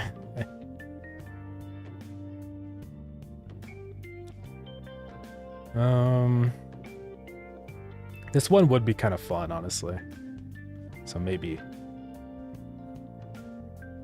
Yeah, I'm not going to do that right now in stream because I said I was going to draw some fish, and we're going to draw some fish. Gosh darn it. So anyways, these are our options. Got a bunch of guys. We did the pressurized water type. I think I mentioned that in the changelog. Yes. Oh yeah, also changed the icon for coral reef. I do want to do jellyfish. I'll have to add in a new swim type animation, which won't be that hard, but I'll have to change like the orientation of our line 2D node that we use for the texture of the fish. And then we'll have to do yeah, just some changes. Also, it might be a little funny because that means it'll visually represent the fish vertically instead of, because like almost every fish is horizontal. So that might be scary. We'll see. It's a thick changelog. Yeah, it's a whole bunch of things so far. Not like a load of bug fixing this time around. I think for the last version it was a lot of bug fixing. But yeah, lots of new things. Lots of new ascensions. Excuse me. How much did we have in the last one? I mean, it was still quite a bit. That was just the patch, but I think it was this one. Nope. It was one of these. Ooh. Oh, I think it was only posted for the playtest one. Yeah, it was quite a bit though. Oh, that was the next fast event. When does this game come out? I think it's supposed to come out pretty soon. So this game. Oh yeah, this one already came out. Oh wait, this is the demo. Never mind, I'm stupid. When is the actual game coming out? 2026. And Void Pachinko. I think that's also coming out pretty soon. August. I wonder if the Lurden demo got any more reviews. I actually haven't checked. Looks like it got some, I think. I do need to go back and update the demo at some point. Kind of boring, not sure how or why, but that's how I felt. Fair. The demo is a little outdated now, but we'll get there eventually. Okay, let's add in the anglerfish. It's the classic deep sea fish, right? Everyone knows what the anglerfish is. Why does my room feel dark right now? All my lights are on. Also, my candle's been lit. Oh. It's been on for like 6 hours. Turning it off. My candle's almost empty. We love anglerfish. Yes, we do. Something like this. I do like this kind of angle of the fish because it showcases like their mouth and stuff a little bit. We could do like straight side on like this, but I think that's a little boring. I think it's better doing like this angle. So now I don't know how big anglerfish are. I think they're actually way bigger than you think. Right? Because the males are super tiny, they're minuscule, but I think the females get pretty big. Isn't there like a giant anglerfish or something? What is it called? It's not... Yeah, dude.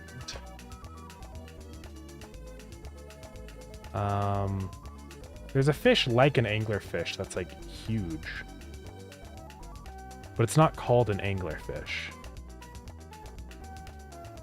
It says it can be up to 4 feet. So I think they can be pretty... I guess they can be pretty big. But I don't think they're normally that big. Is this real? I guess.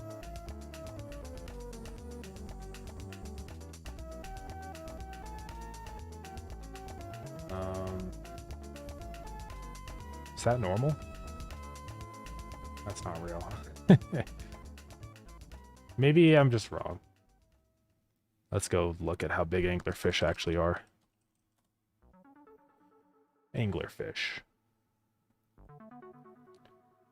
They are typically, where is it? Anatomy. Right here. Well, I guess there's different species. Okay, this is the one. Yeah, I think it's the monkfish. This one. This one can get huge. I think it can get up to 6 feet. The deep sea warty anglerfish, I think, is the one that we're doing. This guy. So they get up to about 4 feet. I mean, pretty big still. And then there's this one, which is a different kind of anglerfish. There's a frogfish. I didn't know he was a type of anglerfish, actually. That's weird. Let's snooze this out really quick. There's a game I liked very much, the demo. Yeah, and there's like no news if the game is coming or not, because the Kickstarter didn't reach the goal. Oh, man. What is the game called? At least 2, yeah, at least 2 feet, probably.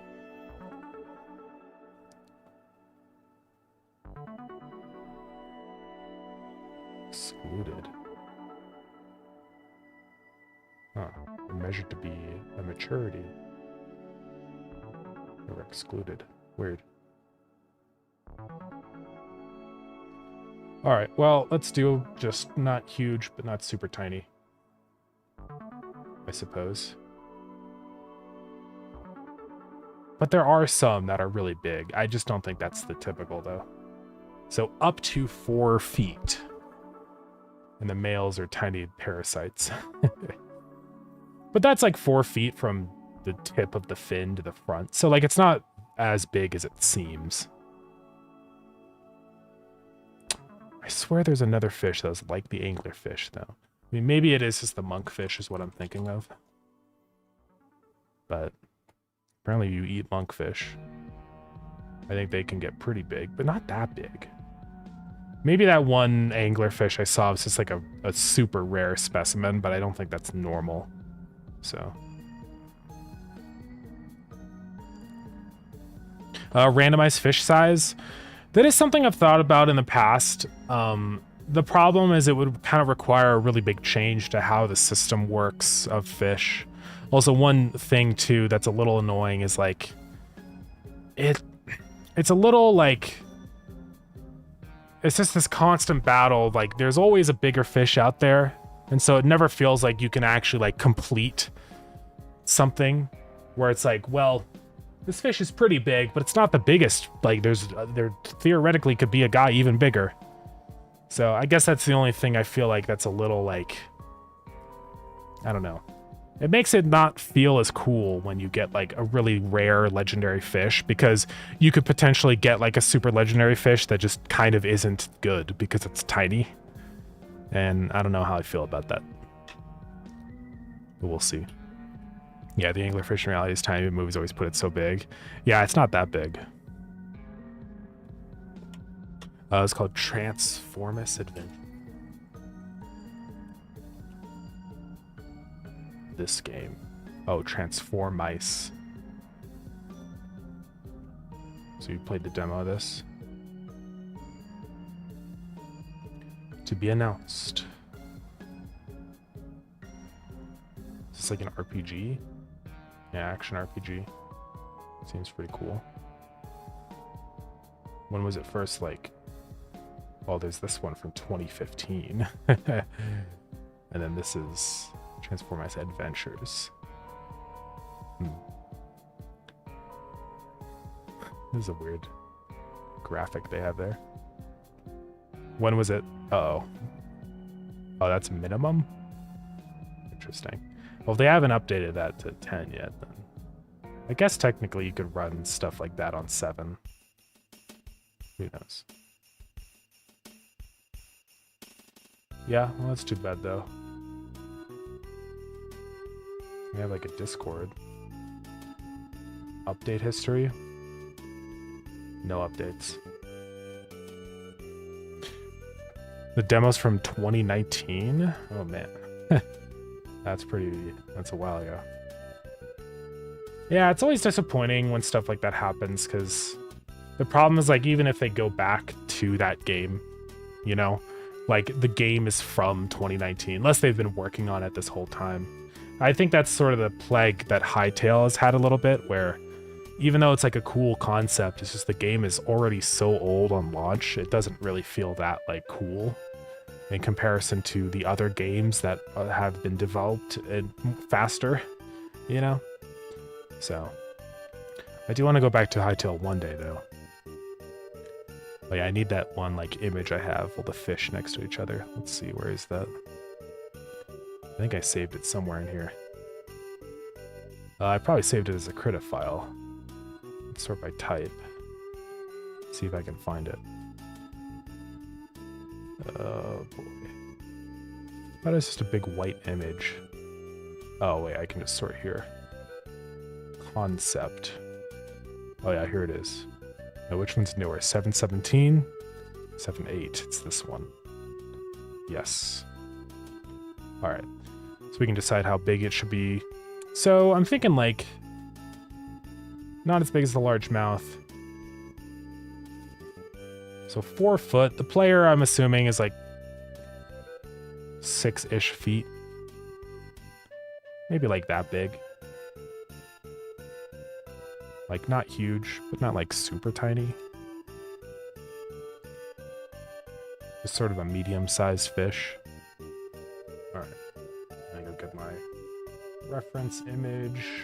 Whatever that was. There it is. Okay.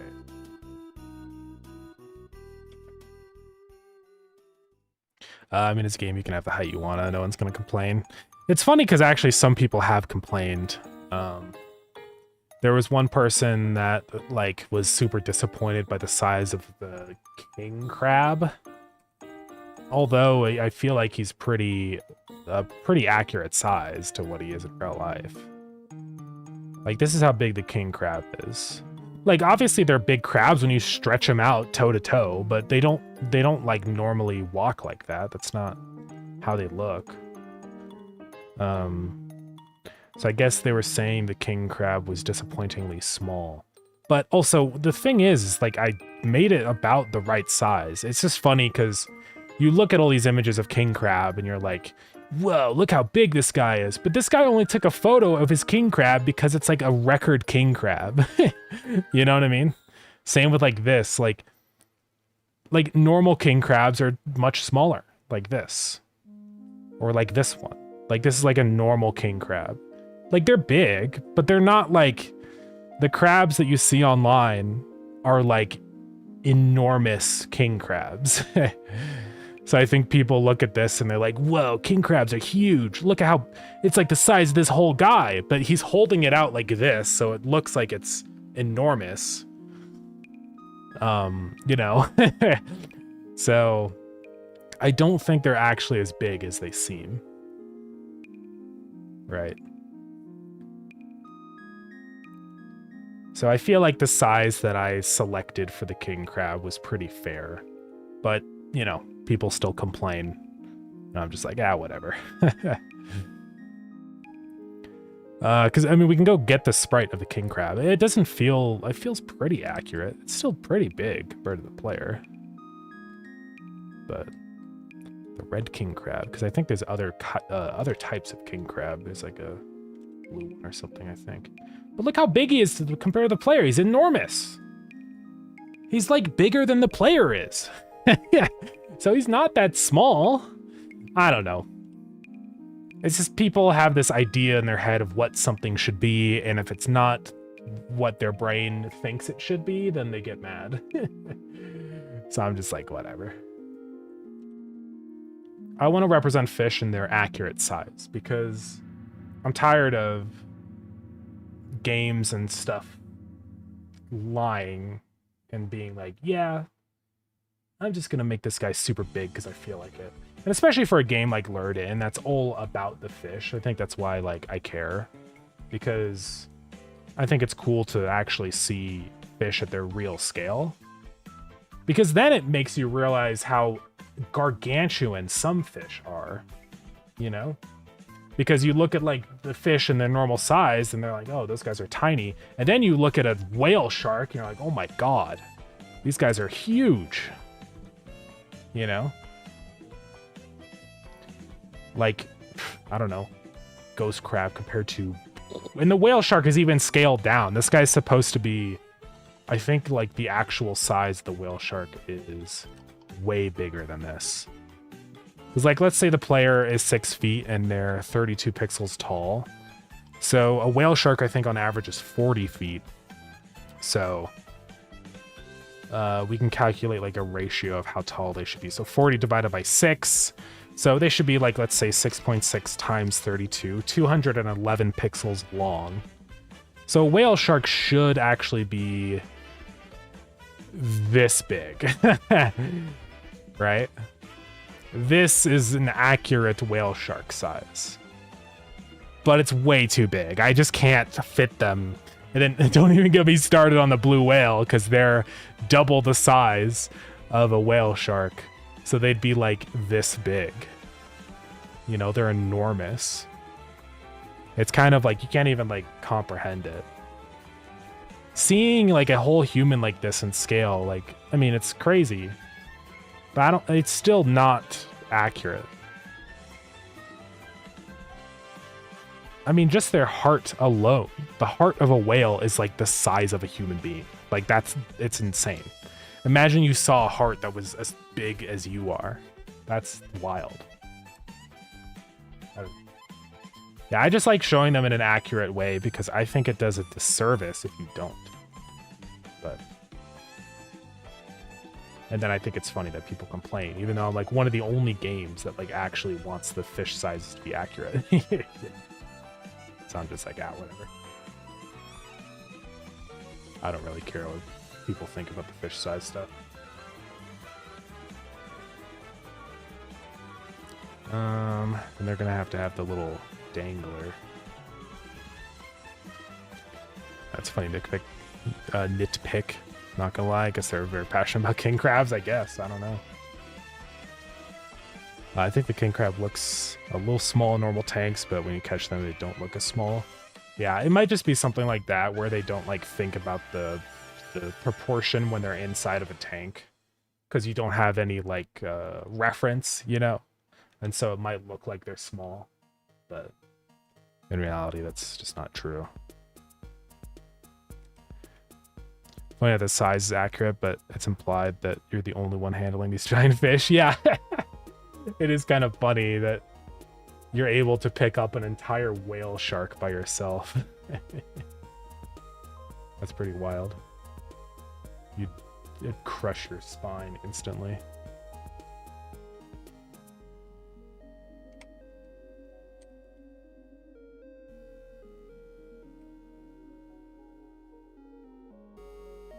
Let's see. So they're kind of like this, and then they've got scary teeth.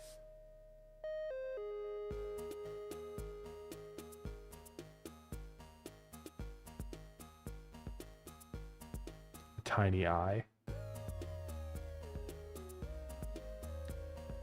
And they got a couple more little fins and whatnot. Like they've got one back here. Their fins are kind of weird. They're like not like a normal fish fin. They're like strands, you know?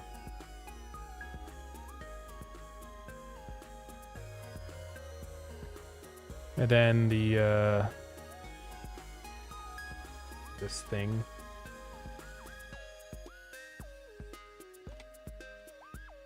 Bulb at the top. It's actually very interesting, the like anatomy of their bulb, because I was researching this before. It's not just like a light emitting organ, I don't think. It's like filled with bioluminescent bacteria, which is what makes it look shiny. It's kind of fascinating. Though there are some organisms that just have organs that emit light, which is really weird to think about, that there's this like imagine if human beings had that. Just, oh yeah, that's my light orbis. It outputs light when I can't see.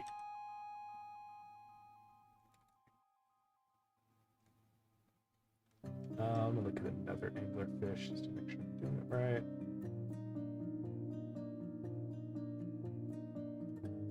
It's a good reference. They're pretty wrinkly. Wonder how much of that is decompression now. They have this like it's like prominent line right here that kind of connects to their fin. And it looks like it goes all the way down to like their jaw. Sort of like that.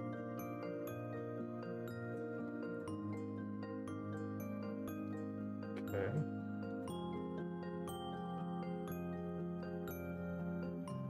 Teeth. They do have more tail fin back here. All right. Whale sharks would break the player screen in the next patch. Yeah, that'd be kind of crazy.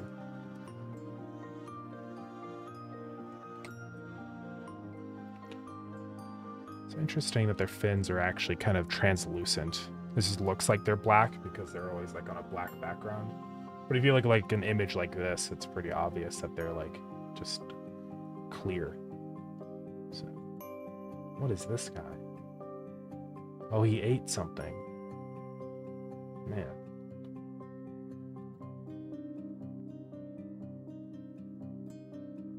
They're very glowy.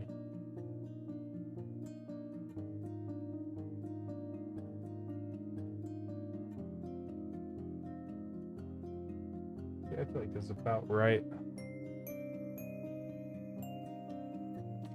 What I'll do is shift this fin down just so we can see the fins up here easier, I think.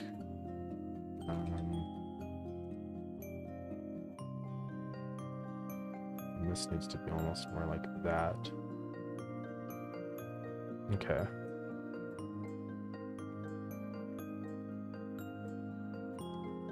We can do some shading and whatnot.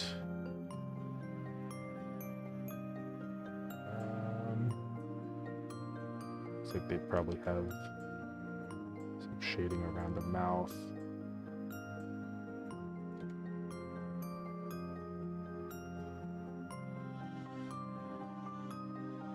I think this should be a little more like that.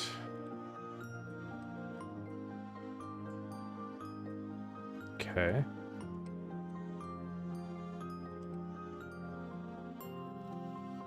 A little bit back here.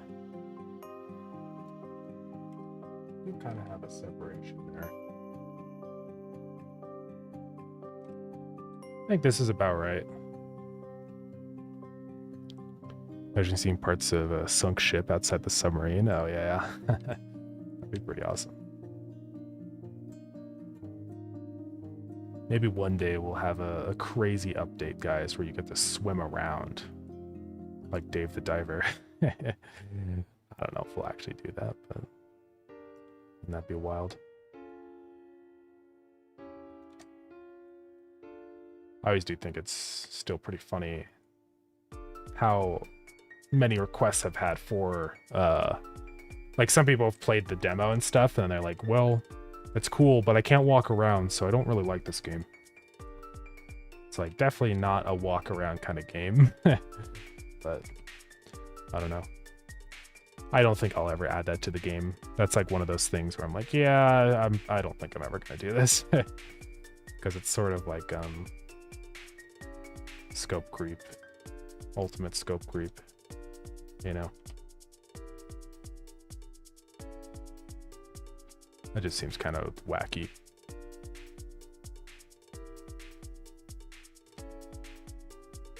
Let's see.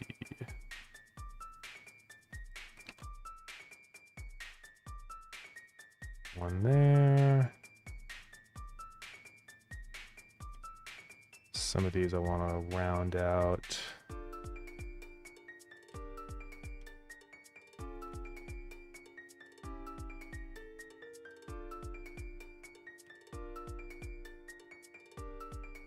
Almost there.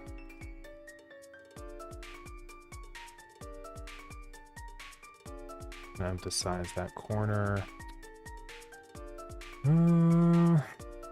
Here I'd probably do a little bit of gray. Is that's not, oh. I don't know what was happening. I think I might do this.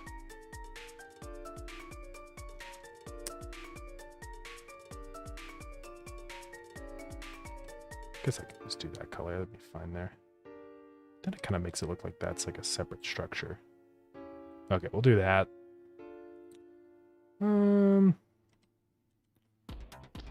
And over here, maybe anti-alias that. And then this bulb. I think this will work.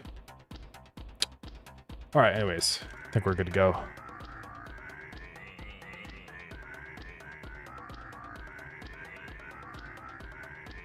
Let's do, we need to add a white, transparent, not white, transparent pixel on the border.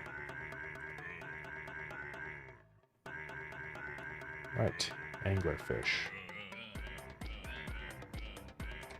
Might make this pixel. Their teeth are pretty gnarly and jagged, you know. It's hard to, like, make it look good.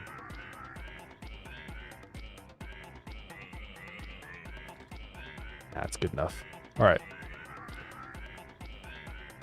Anglerfish. There are types of anglerfish, but I'm just going to call this the anglerfish because I don't think I'm going to add any of those other types in. Normally when it comes to like different variants like that, it's like I don't really add in, like if there's like two kinds and one kind is like super common, then I'll just call it anglerfish. And if I do add in the other one, I'll give it like a different name. It's like, for example, the goldfish. I just called the regular goldfish a goldfish, even though it's like a specific kind. But I decided just to be like, call that one goldfish. And then the next goldfish I added, the Oranda goldfish, I called an Oranda, you know. So there's kind of ways to get around it. Let's call this anglerfish. I think it's just more memorable that way anyways, because then it's like, this is an anglerfish, and this is or this is a goldfish, and this is an Oranda. It's like a different name instead of just the same name. At least that's what I think. Anglerfish. Probably a weight of 2 on this guy. I mean, they're not like enormous, but they're not a legendary fish. Now, tier on this is going to be tier 6. New tier, guys. Gonna be caught with the rod. Oh yeah, I have to remove... I temporarily added some guys into the deep sea, just so the game doesn't crash when you fish there. I need to fix that. Sardines do not live in the deep sea. Yeah, what's the purpose of that? I don't know. I mean, walking around, I think they're just looking for something more like Supermarket Simulator or something, right? Like, not an incremental game.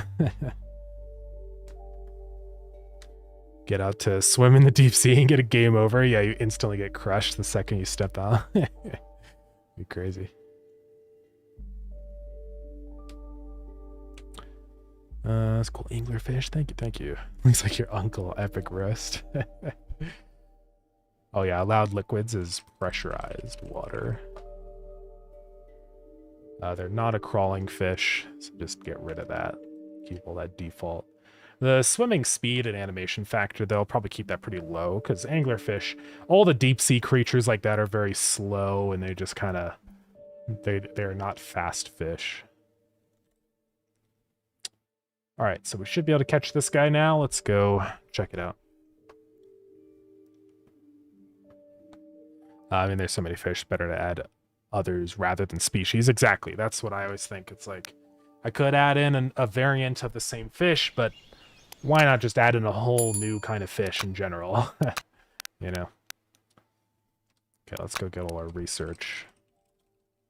I need much research. I don't know if I'll make it a rare fish or not. That's something I have to do some research on because I don't know, like, what kind of fish in the deep sea specifically are rare. Because this is the thing, like, it's, how do I describe it? The rarity is, like, if they're rare for the region that they're found in. So even though, like, all of these fish are extremely rare because they're in the deep ocean, a fish from the deep ocean would not be, like, a rare fish if it's common in the deep ocean, if that makes sense. So, because all of them have more value just as a default anyways than all of the fish from the coral reef.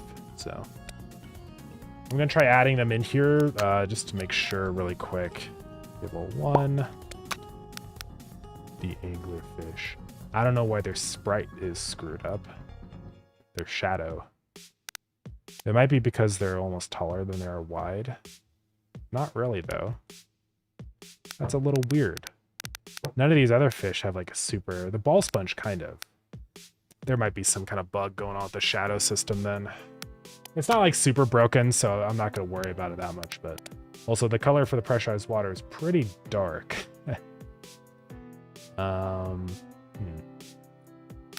Might have to think about that. Yeah, let's say wrong liquid, and then I can change it to pressurized water if I look at the research. Boom. Now I might add in like little black particles if it's pressurized water.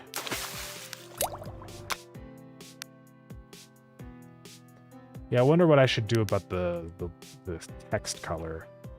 I'm not sure.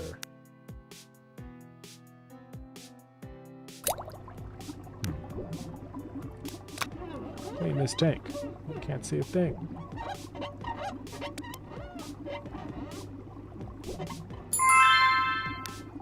The anglerfish. Oh, it's thinking that I'm doing the tutorial, huh? Just reset that. In real life, you would be arrested for fishing all the fish you have in game. Yeah, a lot of these fish are highly illegal. You are not allowed to catch a whale shark. That is whaling, and that is illegal. So...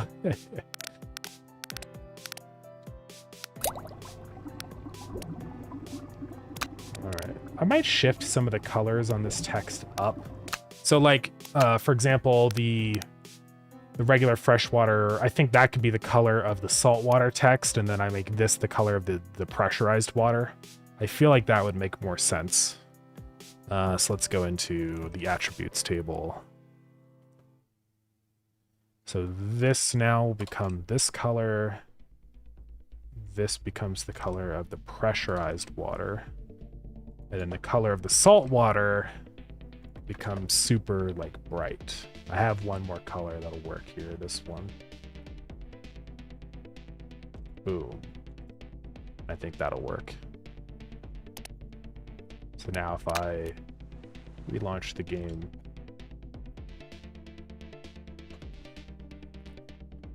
the fact that the fish sprites wiggle automatically when you put them in tanks is really cool. Yeah, that was one thing I really wanted to do for Alert In, because I was like, all right, I'm going to be literally drawing probably like 100 fish. So there was no way that I was going to animate every single one of those fish individually. So I decided, yeah, I definitely need to figure out a way to like automatically animate these guys. So I found a random post on Reddit of someone doing like fish movement like this with a line 2D.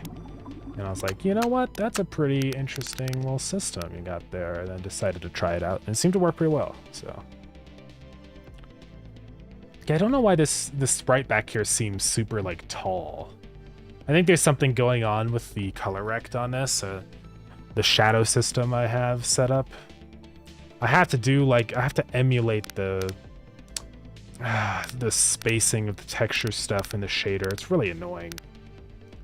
But yeah, I have to fix that somehow.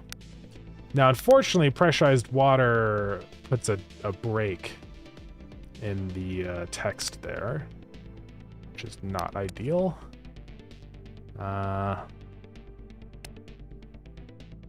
Maybe I don't say pressurized water, because it's implied that like this is fresh water, salt water. This is pressurized. Because, yeah. I mean, it's fine if the text says that's pressurized water, but salt water, fresh water, that's fine. We'll do that. So we'll have to add in a bunch of new keys here. I still need to add in all the keys for all the new ascensions and stuff, so we'll have to do that. We can go into here and start adding in things. Pressurized. Somehow chef's cooking them. I wouldn't eat an anglerfish.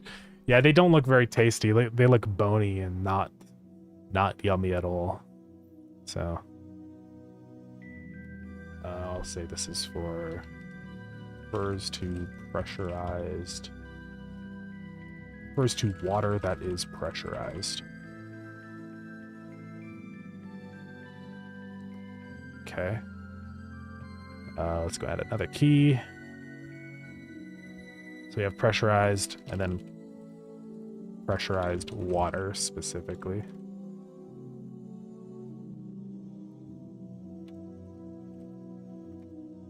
Refers to pressurized water.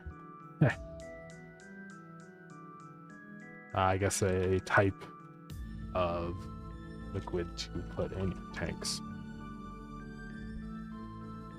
Sure. All right. Oh yeah, we need a description for the anglerfish. What do we want to do for that? I don't even know. Anglerfish.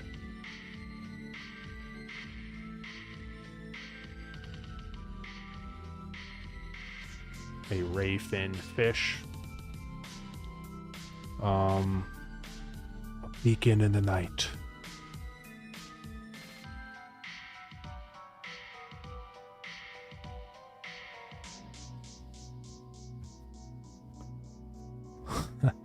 Unsightly. Why put the I in parentheses?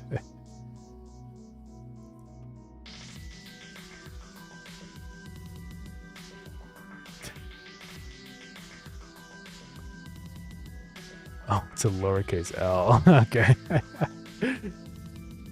Crazy.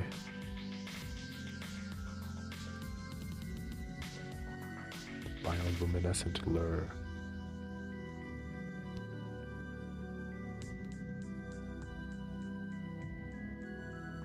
Yeah, some can reach 4 feet. I think that's kind of rare. And the joke's in every language, it must be hard. Yeah, that's like probably the biggest challenge for translators is like just trying to some of these descriptions rely a lot on wordplay, and so converting them over is pretty difficult. But I think for a lot of people it's also fun to do though. So I don't think it's just a negative, because I kind of allow people to adapt the descriptions for their own sort of cultures and inside jokes for that like country that speaks the languages and stuff. So it's like it's not just a direct one-to-one translation usually. That'll work for now. Come up with a better one. Yeah, localization is hard. I want to decrease their animation factor. Whoop. Okay. So yeah, anglerfish is done.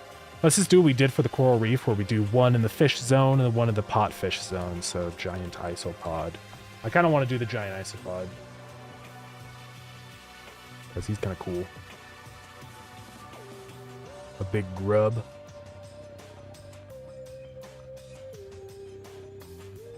They're weird. They really do look like an alien. I mean, if you showed me this thing and I've never seen one before, I would be instantly like, that is an alien creature. You know? I don't know. Spanish joke in Mexican Spanish is funny. Oh, yeah. Responsibly guys like committed a crime, yeah. Crazy. No. Yeah, they like to eat giant isopods. I feel like, I guess they'd probably just taste like shrimp. There's a thing like land insects, no, not yummy, but water insects, very yummy. I don't know why. Why do land insects taste bad? Do they actually taste bad? I've never eaten them before.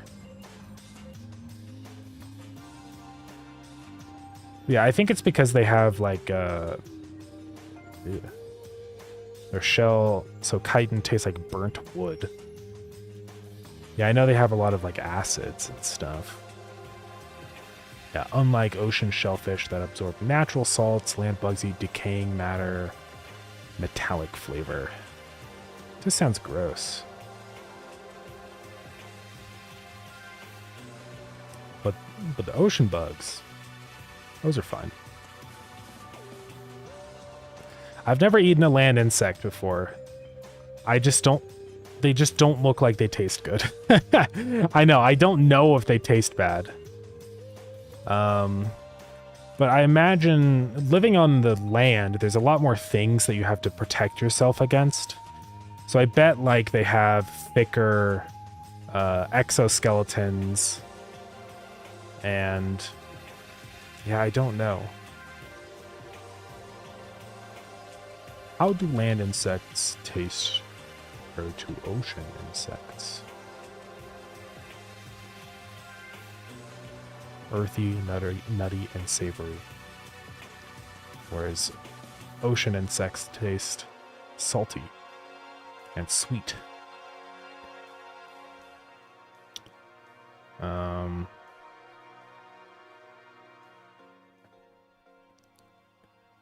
Yeah, I don't know. I think it's just like this mental thing, probably. Yeah, I feel like the texture of an insect would be really nasty, though. Insects, like, are goop. So, I don't know.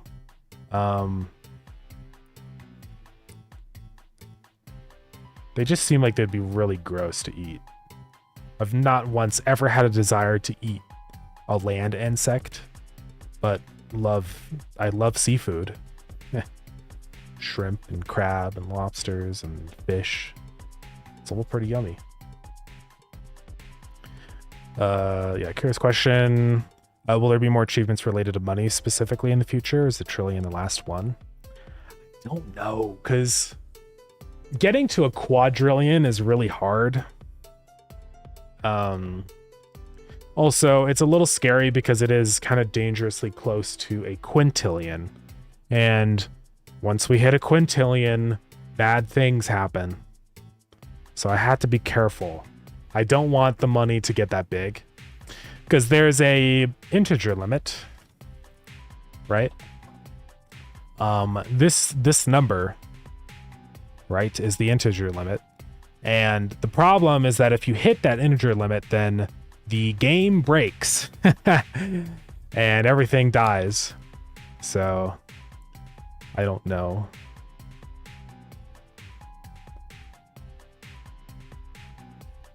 Yeah, it's going to be a little weird. Because, yeah, once you hit that limit, you can't represent a number any larger. So what happens is your money wraps back around to negative 9 quintillion. And then you have negative money, which means that everything becomes free. So that's kind of weird and broken. And then if everything is free, you can just buy infinite upgrades, and eventually you're going to buy something that causes like a weird like 0 division, and then the game crashes and you corrupt your save. So that's kind of the problem. So we're going to aim for not hitting a quintillion. I think a trillion probably will be the last one. Probably. If I add in more zones and stuff and keep increasing like the amount of money you have, I'll probably do a big like rebalance of the whole game where I go through and like change the like the global value of everything. I mean, I can use big int, but then I'll have to go through and like have to format people's saves, and there's so much stuff I would have to do, you know? So I don't know if I want to use big int. Also, our money is all in floats, so I think there is like a way that you can actually like compile Godot to handle larger values and stuff, but yeah, when it exceeds, it'll wrap around.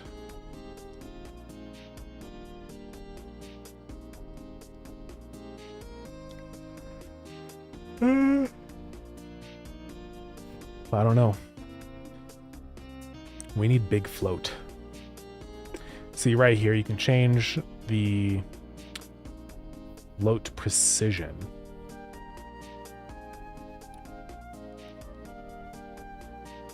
This type is 14 reliable decimal digits of precision. The maximum value of a float is that, which is way bigger than 64 bits, but I think it's because a lot of functions and stuff use 32-bit single precision floating point numbers instead of the big double precision, the doubles.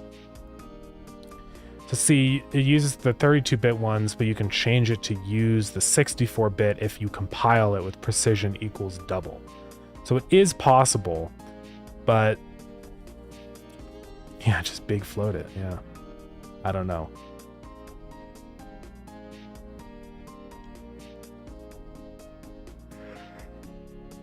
Yeah, I don't know if there's a way to do it.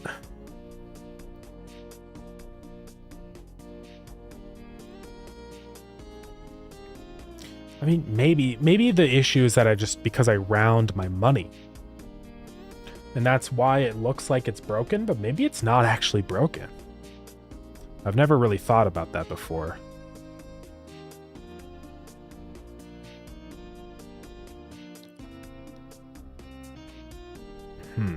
Yeah, there's just so many things that are kind of broken, though. Basically, with me, and I can never, like, directly set stuff, or, like, I'd have to just only increment. Because otherwise it'll be broken forever. And then it also breaks our function that does the automatic rounding and formatting for our numbers. So I don't know exactly what I would do there. I have no idea.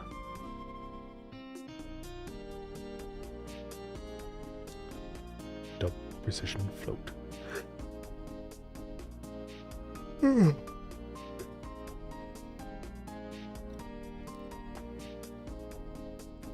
Sine bit.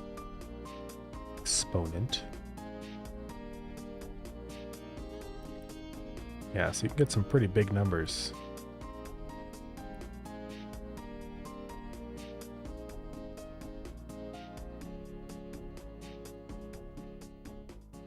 Everything is multiplied by 2. So that is a little weird. Can't like get actual like specific numbers. So you can get up to the power of 308. So you can get some insane numbers. You lose precision every time, but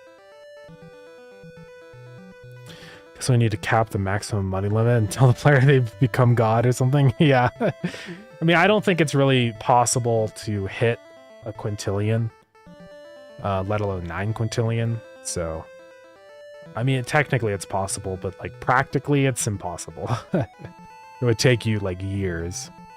So I'm not super worried. Like in Noita, when you reach the integer limit, it becomes infinite money. How does it? It's crazy. I honestly could do something like that because there is actually... Godot can represent an infinite value. You can just set something to be infinite. Like you can just say that is inf. There's the inf value. And this is like a number. So yeah, only concept with the floating point numbers. So it's kind of crazy. How many zones are planned? Like deep sea and that's it? I'll probably do a couple more after the deep sea area. But I don't know for sure. I'm not really like setting myself like a limit because there might be more that I want to explore one day. And it'd be cool to come back and add them in. So I'll probably change the way that the zones are kind of balanced though. Like what I'll probably do is instead of just adding in more end game zones, I add in zones in between zones we already have. Right? So like we do something almost like this where it's like back to wherever that one big board is. Like the way it's kind of set up now is like we have like our starting like value of the fish, and each one is like every zone after is exactly twice the value of the last zone, right? So instead of just like increasing that pattern forever and just new zone, I'll probably start to do zones that have like half values. So we add one like in between a region like this. And instead of the money being double of the last zone, it's 1.5. So if this is like 2x money, you know, then this one would be 2.5 or something, or like 3 times. And then this one is 4 times, right? So just kind of like squeeze them in between. Because there's some zones I want to do, but they don't really make sense to be even better than the deep sea. Because the deep sea is kind of like a nice ultimate, like, this is insane. You're at the depths of the earth. I don't know if I'm going to go beyond that. Because it gets kind of wild. And it also feels really nice capping it off with like the final liquid type. But I could see adding in more in between though. I just don't want to like inflate the game too much with zones. I don't know how I want to go about that. We could almost go like the Peak route, where what they do in Peak is instead of like having to play through, is it not showing up? Instead of having to play through like all the different zones every time, it just randomizes the zones. So it's like one day it'll be the Alpine zone, and then the other day it's this zone instead, the jungle zone. Right? And it's like the same with the desert and the snowy zone gets swapped out with each other. So it could be either or. So I almost wonder if like something like that could kind of work, where it's like the same zone, but maybe there's like 2 different like sub areas you can travel to or something. You know what I mean? I have no idea yet. But it is something I need to kind of figure out, because if I add in more zones, then I don't know. Gotta decide. I mean, luckily we do have quite a large variety of areas, and I feel like we're almost able to accurately like represent almost every habitat on Earth. There's like a couple weird oddball ones that are hard to, like desert zones and Antarctica and stuff like that, but otherwise I feel like we're pretty close.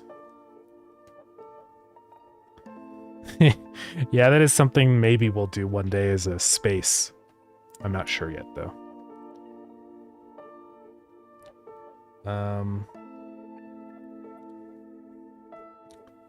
Deep sea zone seems cool for endgame. It does feel very nice as an end zone, you know, as like a final zone that you travel to. So I think it's cool.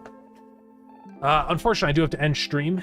We've been going for 4 hours, but yeah, I'm just going to keep drawing these guys tonight. Hopefully I can get a bunch done tonight, and then we'll be good to go for tomorrow for the update. I think we'll be good for tomorrow. We'll do another update. So like stuff that I didn't get done for 1.1, we'll just do for 1.2. We'll see.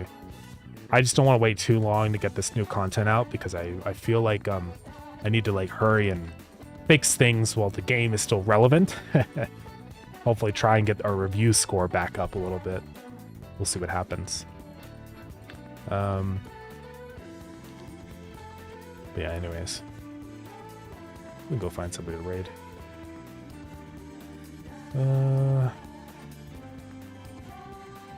We like to raid. There's a bunch of people on. So support you. Thank you. Thank you. I appreciate it. Let's see.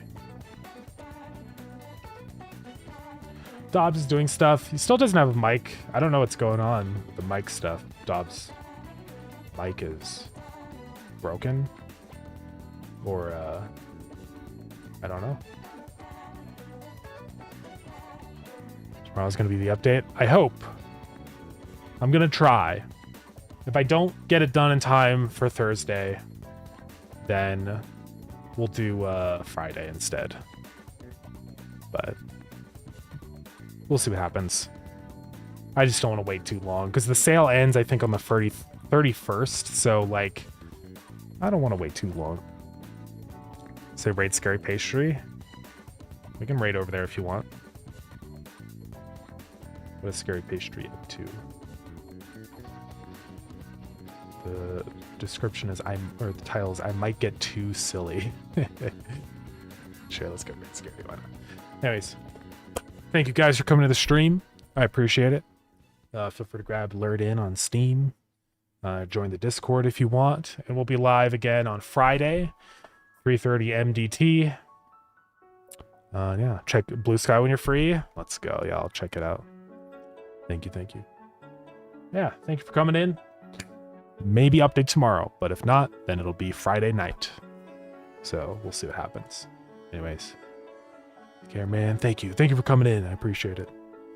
Yeah. Bye, everyone. Thank you. I appreciate it. Bye-bye.